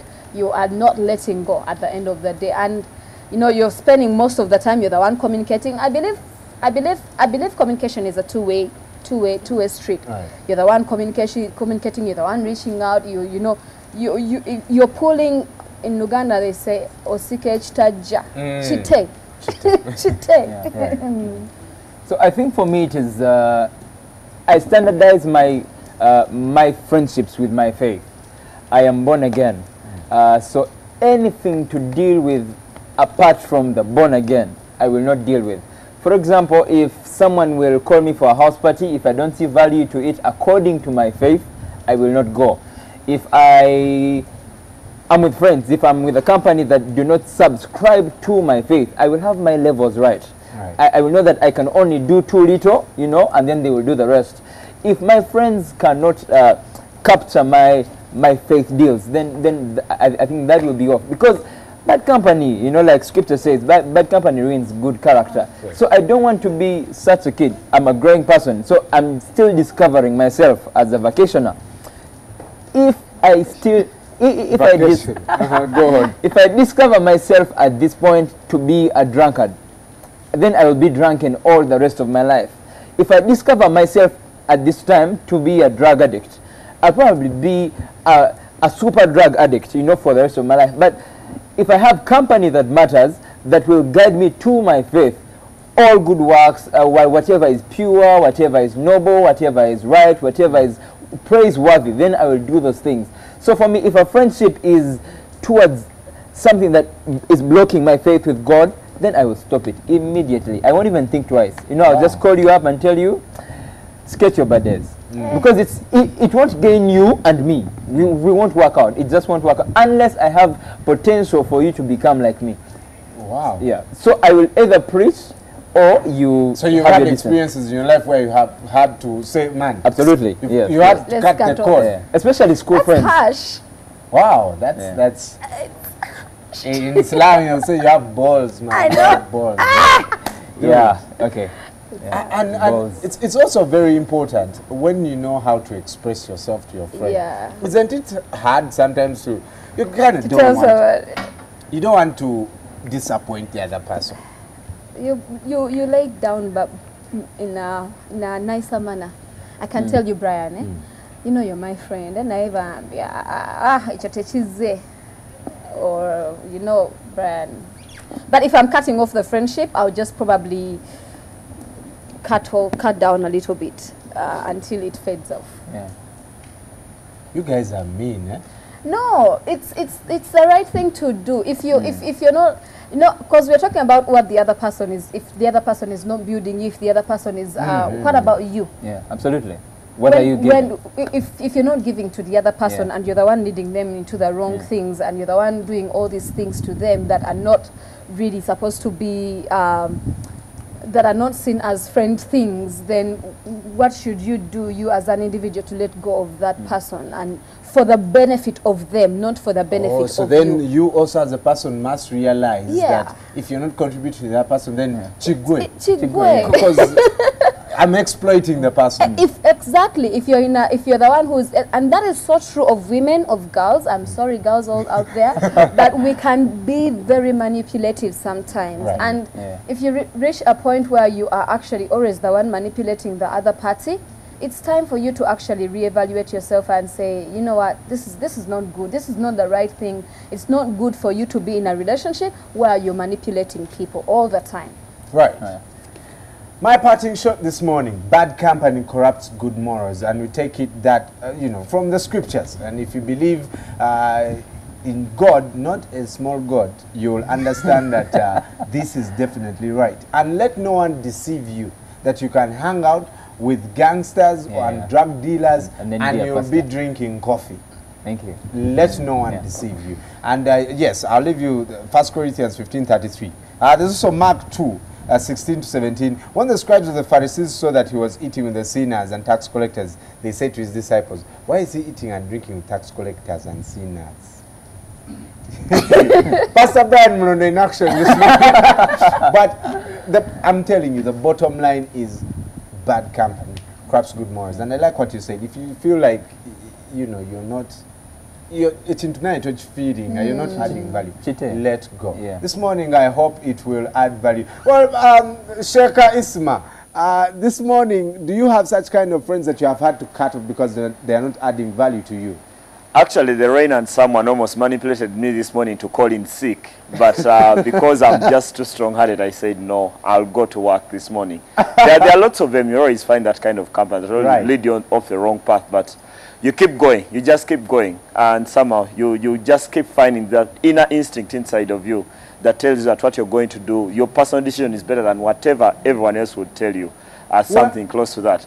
But well, Arsenal is playing West Ham today. Yes, they are.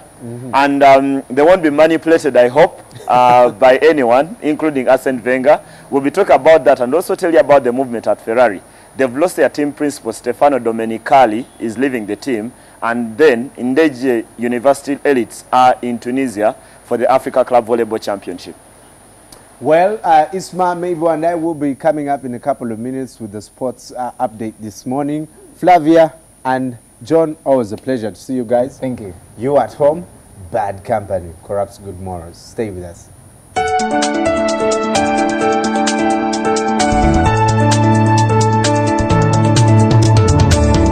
Everyday Life was brought to you by... And we are HTC.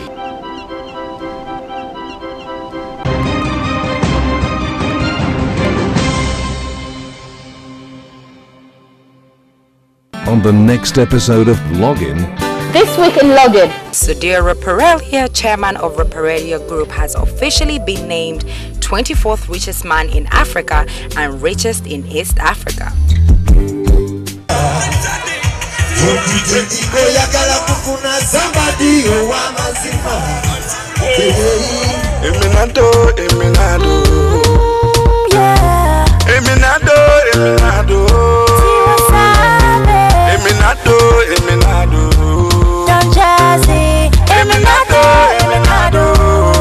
Escuchar mi canción, ay, recházame, es que no puedo aceptar. Login.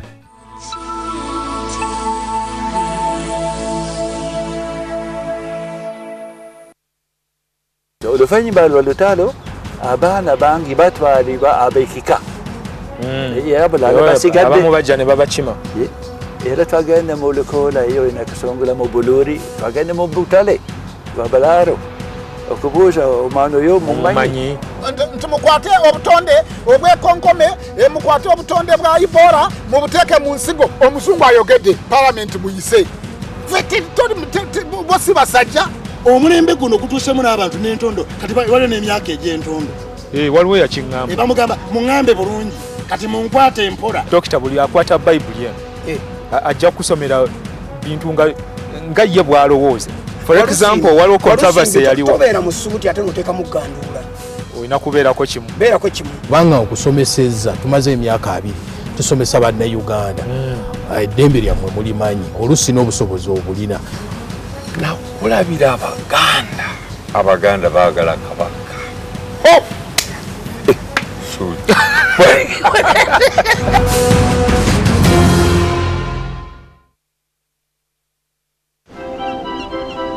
Every idea we have begins with you. The way you connect. Good morning. How you browse. How you share. And how you interact with the world around you. Your relationship with your God is the most important thing. Have a company of people who have got a similar mindset. How do you want people to think, feel, and act after your talk? In other words, what's your objective? You inspire everything. Because in the end, innovation doesn't really matter unless it does something that really matters to you. And we are HTC.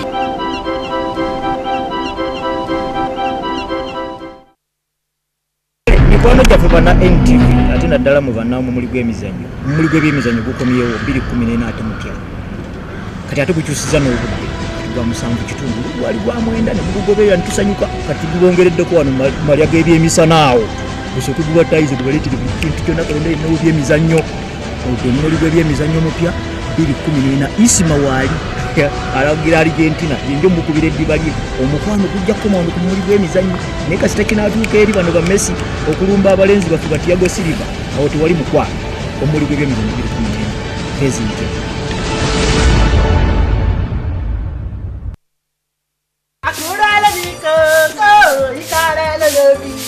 Oda, I no go stop to the singing. No problem. Keep singing. This singing will put you in trouble very soon. You won't believe it's the boy's father that inflicted such injury on him. Just because he stole 50 naira. 50 naira for that matter. That man should be arrested. Oh, how God. How I wish I could just see that man and give him a piece of my mind. Abigail, I don't care if you're chatting with Barack Obama. When you're at work, you learn how to detach yourself from that phone else to get you into trouble. Whatever. I mean, you should be happy that a pilot is asking your friend out. My brother, I learned that 3 armed robbers tried to rob a man as he came out of the bank at the junction before the express. Don't try to be the hero. You won't kill me. Do you know how long I've been waking you up quietly and you refuse to wake? Now you can't interrupt someone. I'd like to pray with you, nurses, being the vessels that the Almighty God has been using to heal his people. Okay. Can someone please talk to me? What is going on? Who is she? See, I hate cheating in my life. I hate cheating and nothing will make me have 50 kobo to that money I already get you.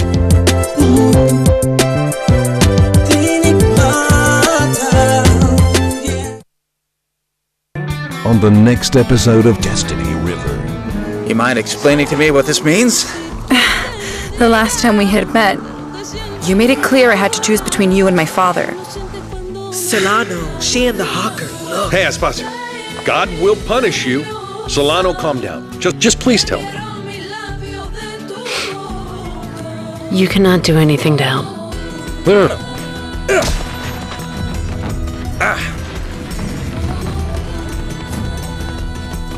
Destiny River.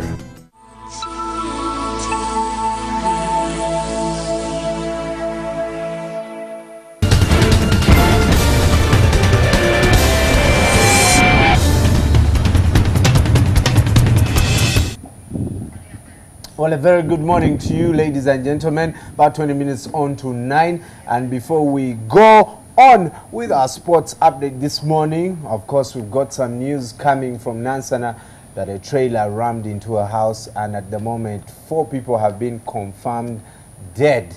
And let's get some of those pictures running on your screen.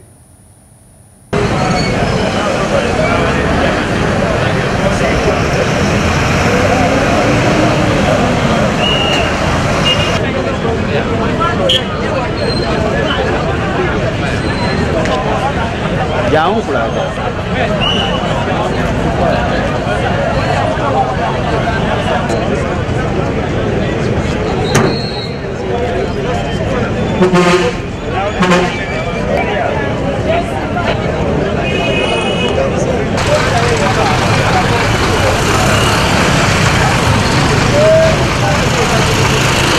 Motoka eremereddwa okuva waggulu eri eyo kakati nayagala okutatta bantu nayagala akole ki nayagala agiwetere wano kubanga senga abagireeta wali abantu bonna baba tebagenda kukola ki kufa wa bodaboda abadde aweese omukazi ng'alina omwana ye owa boda n'omukazi n'omwana bafiiridde newaba eremeredde omugoba waayo newaba netomera petrol station baddeko emmotoka endala 2 nowa bodaboda ng'aweese omukyala ne bafiirawo.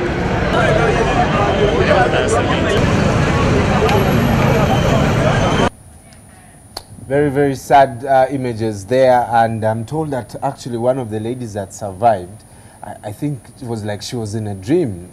A child came, woke her up and told her, "Mami, we know Mugenyi," and she had just got up and the bricks fell on the bed where she was. And that's how she narrowly survived the accident. Very, very sad.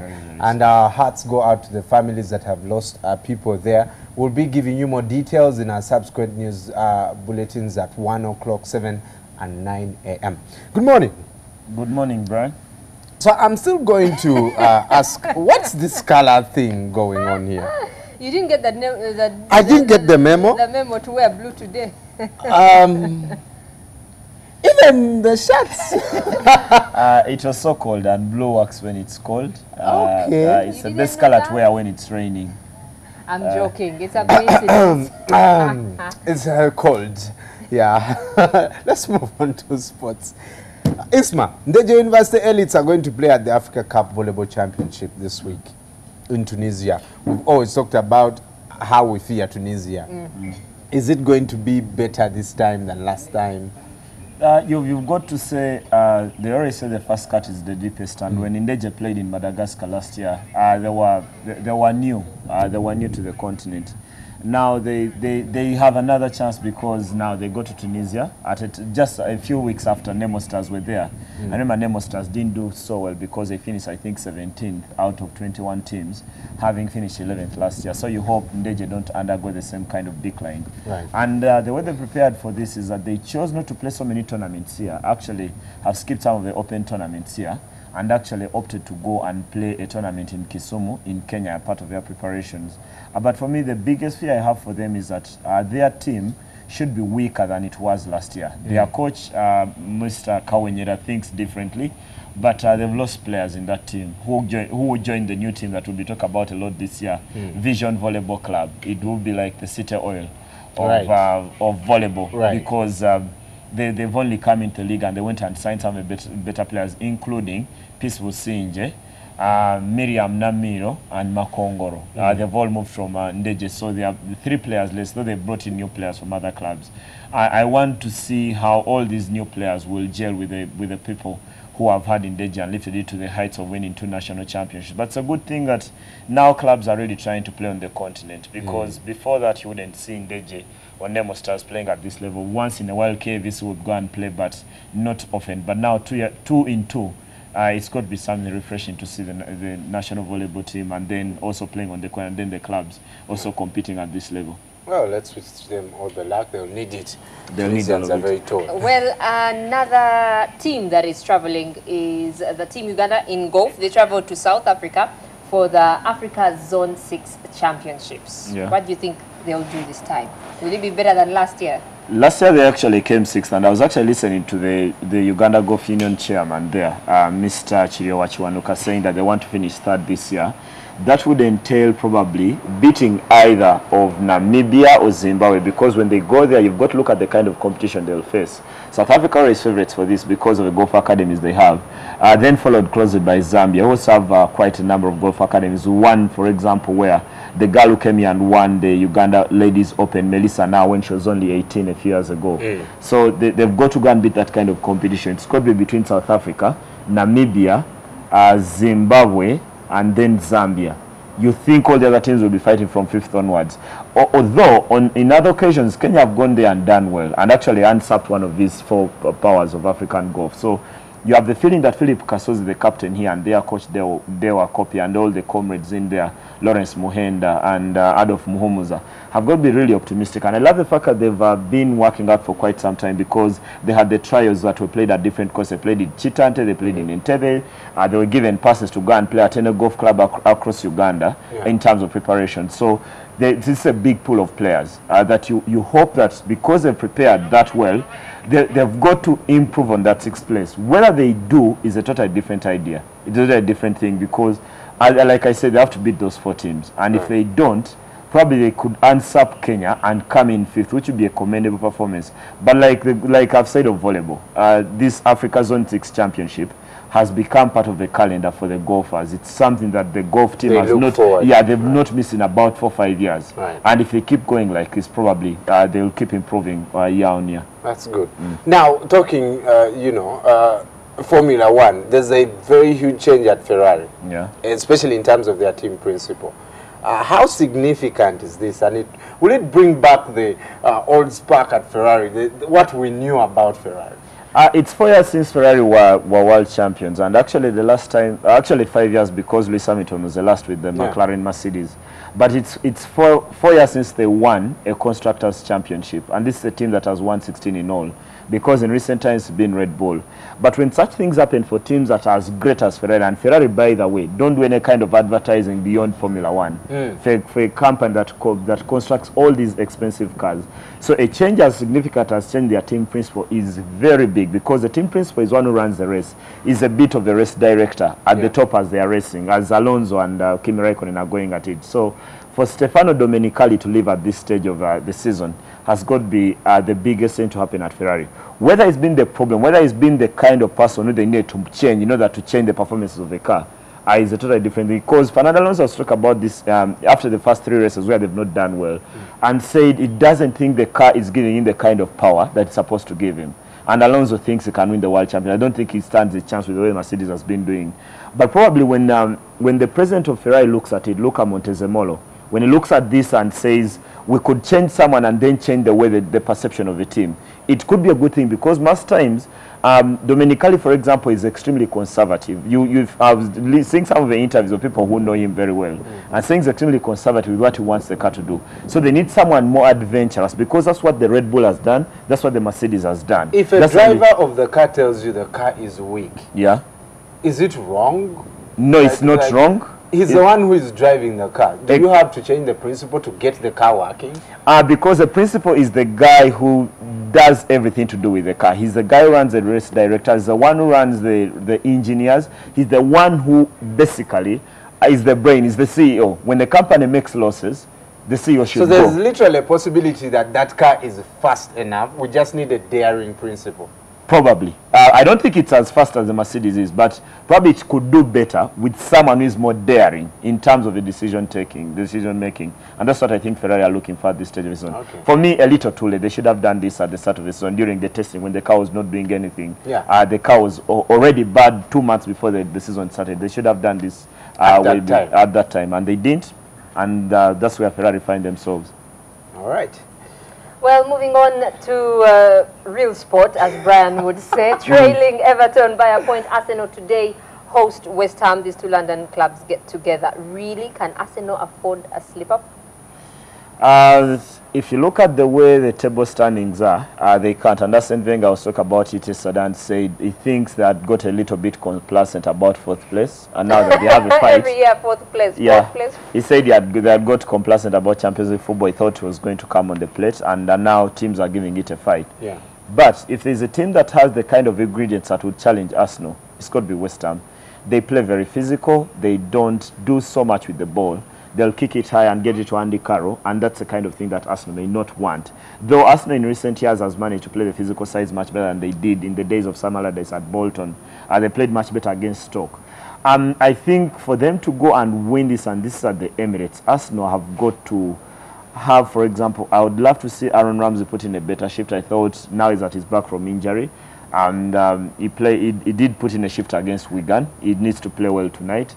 Arsenal have got to get that vibe. They've got to start well. How many times have I said that this season? Because most of their games get off with a very slow pace. They start like snails. Then towards in the final 20 minutes of the game, they are playing like a plane. So they've got to shift that and reverse it and have the plane start the game. It's something like that, because you have a feeling that while West Ham, for me, have done enough to survive relegation, some others would love to go and get a result at the Emirates. And if Arsenal don't win tonight, it's going to be very, very hard. They used to punish Wenger when he was at Bolton. But that was a different Arsenal. That Arsenal wasn't physical. This one, for me, is a lot more physical. You may not punish him the same way. And they know that they have to win tonight, with Everton have that game in hand tomorrow against Crystal Palace. So if Arsenal throw the points away tonight, they are in big trouble in terms of fourth place. Let's throw some more light on the championship. One, where is Liverpool likely to lose it or win it? Where they would win it, first of all, is the scoring. They've now scored 93 goals. Only Real Madrid in Europe have scored more than Liverpool. That's 94. Where they would lose it is the inexperience, because they've not been in this situation for quite a long time. And I don't think many Liverpool fans want to hear that, because they know they could go on and win the league for the first time in 24 years, and it counts a lot. Right. But for me, the inexperience could come into the picture. Forget the games. And while people look at that Chelsea fixture on April 27, look out for that Monday night when Liverpool go to Crystal Palace. That's the fixture. That's the crucial That's game. the game. That's the game for me. Chelsea, they could lose it because they have so many fixtures. They have to play Atletico Madrid twice in 7 days. And that isn't an easy game in the Champions League, because that's going to be very physical. Where they could win it is the kind of energy that has been brought in by the reserves. Mohamed Salah and the kind of players who have been played with, Salah and Andre Schürrle. I thought they've been a refreshing effect. And Dembaba has scored two goals in the past 2 games. So that's, for me, that's where they could win it. They could lose it because they don't score enough, and because they're playing catch-up. It's not in their hands. You guys. Okay. I'm thinking, Bane Arsenal, you should be in the conversation. They won't. But Isma, my director, I'm going to ask for another director because you support Man U. But you can catch Isma later with Lumansi and Alan and Sports Bar from Club Silk every Monday at 10:30 p.m. Let's head for your African proverb. Good morning.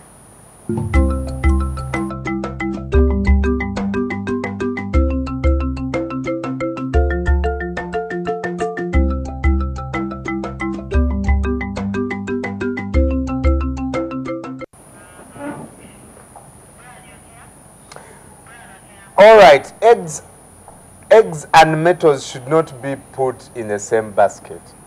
And this is a proverb that was given by Ntambi Christopher.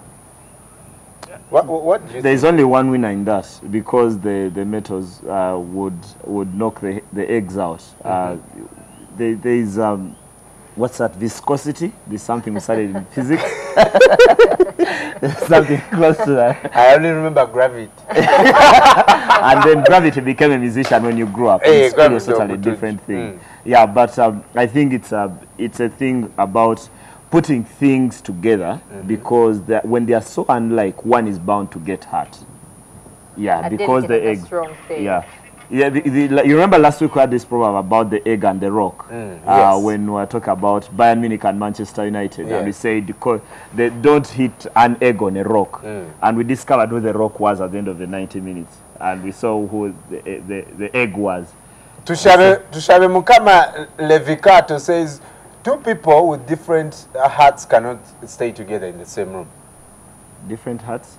They have different makeup, the composition. An egg is delicate. Yeah. Breaks, metal is strong, so you can't put people maybe with different. So you can't have a Michiga and a Mtoro in the same marriage. But in marriage this could work. In marriage it could work. It's important. Yeah, you must be. Probably men are supposed to be a lot calmer, because women go off. Someone is saying that if you put Arsenal and Man U together, they can't. That Man U would beat us now. Yeah. But these days they don't beat us now. They don't beat us now. This is conflict of interest, Harriet. Akatwijuka Jonathan say, I think it means that we should handle our life with care. Koni Namakula say, I think it's telling us to handle things that need care with care. And lovely Chari, you just say, I think it means we should think big ideas that will strongly help, not thinking ideas that will just try to help. I don't know if it's what we are talking about. That should be one of the people Joel Senyon is mentoring. We are flamox. This one has just lampooned the African proverb. But tell us what proverbs you want us to feature on the show. And Ntambi Jonathan, I think that was a very good African proverb. Thank you so much. And we'll be featuring them on the show. Ntambi, Christopher, thank you so much. And I want to say it's a rap, baby, like Robin Kisty says. And we're heading to normal programming. Have a very good day. It's very cold. And make sure you do not just add to the population, but go and think big ideas. Live from the Kampala Serena rooftop. Have a good day. Bye-bye.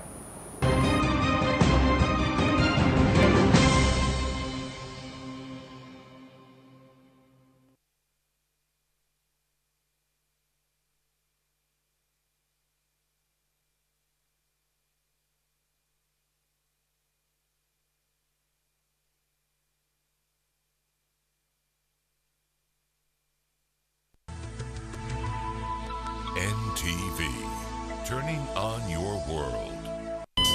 Running out of airtime can happen to anyone. The next time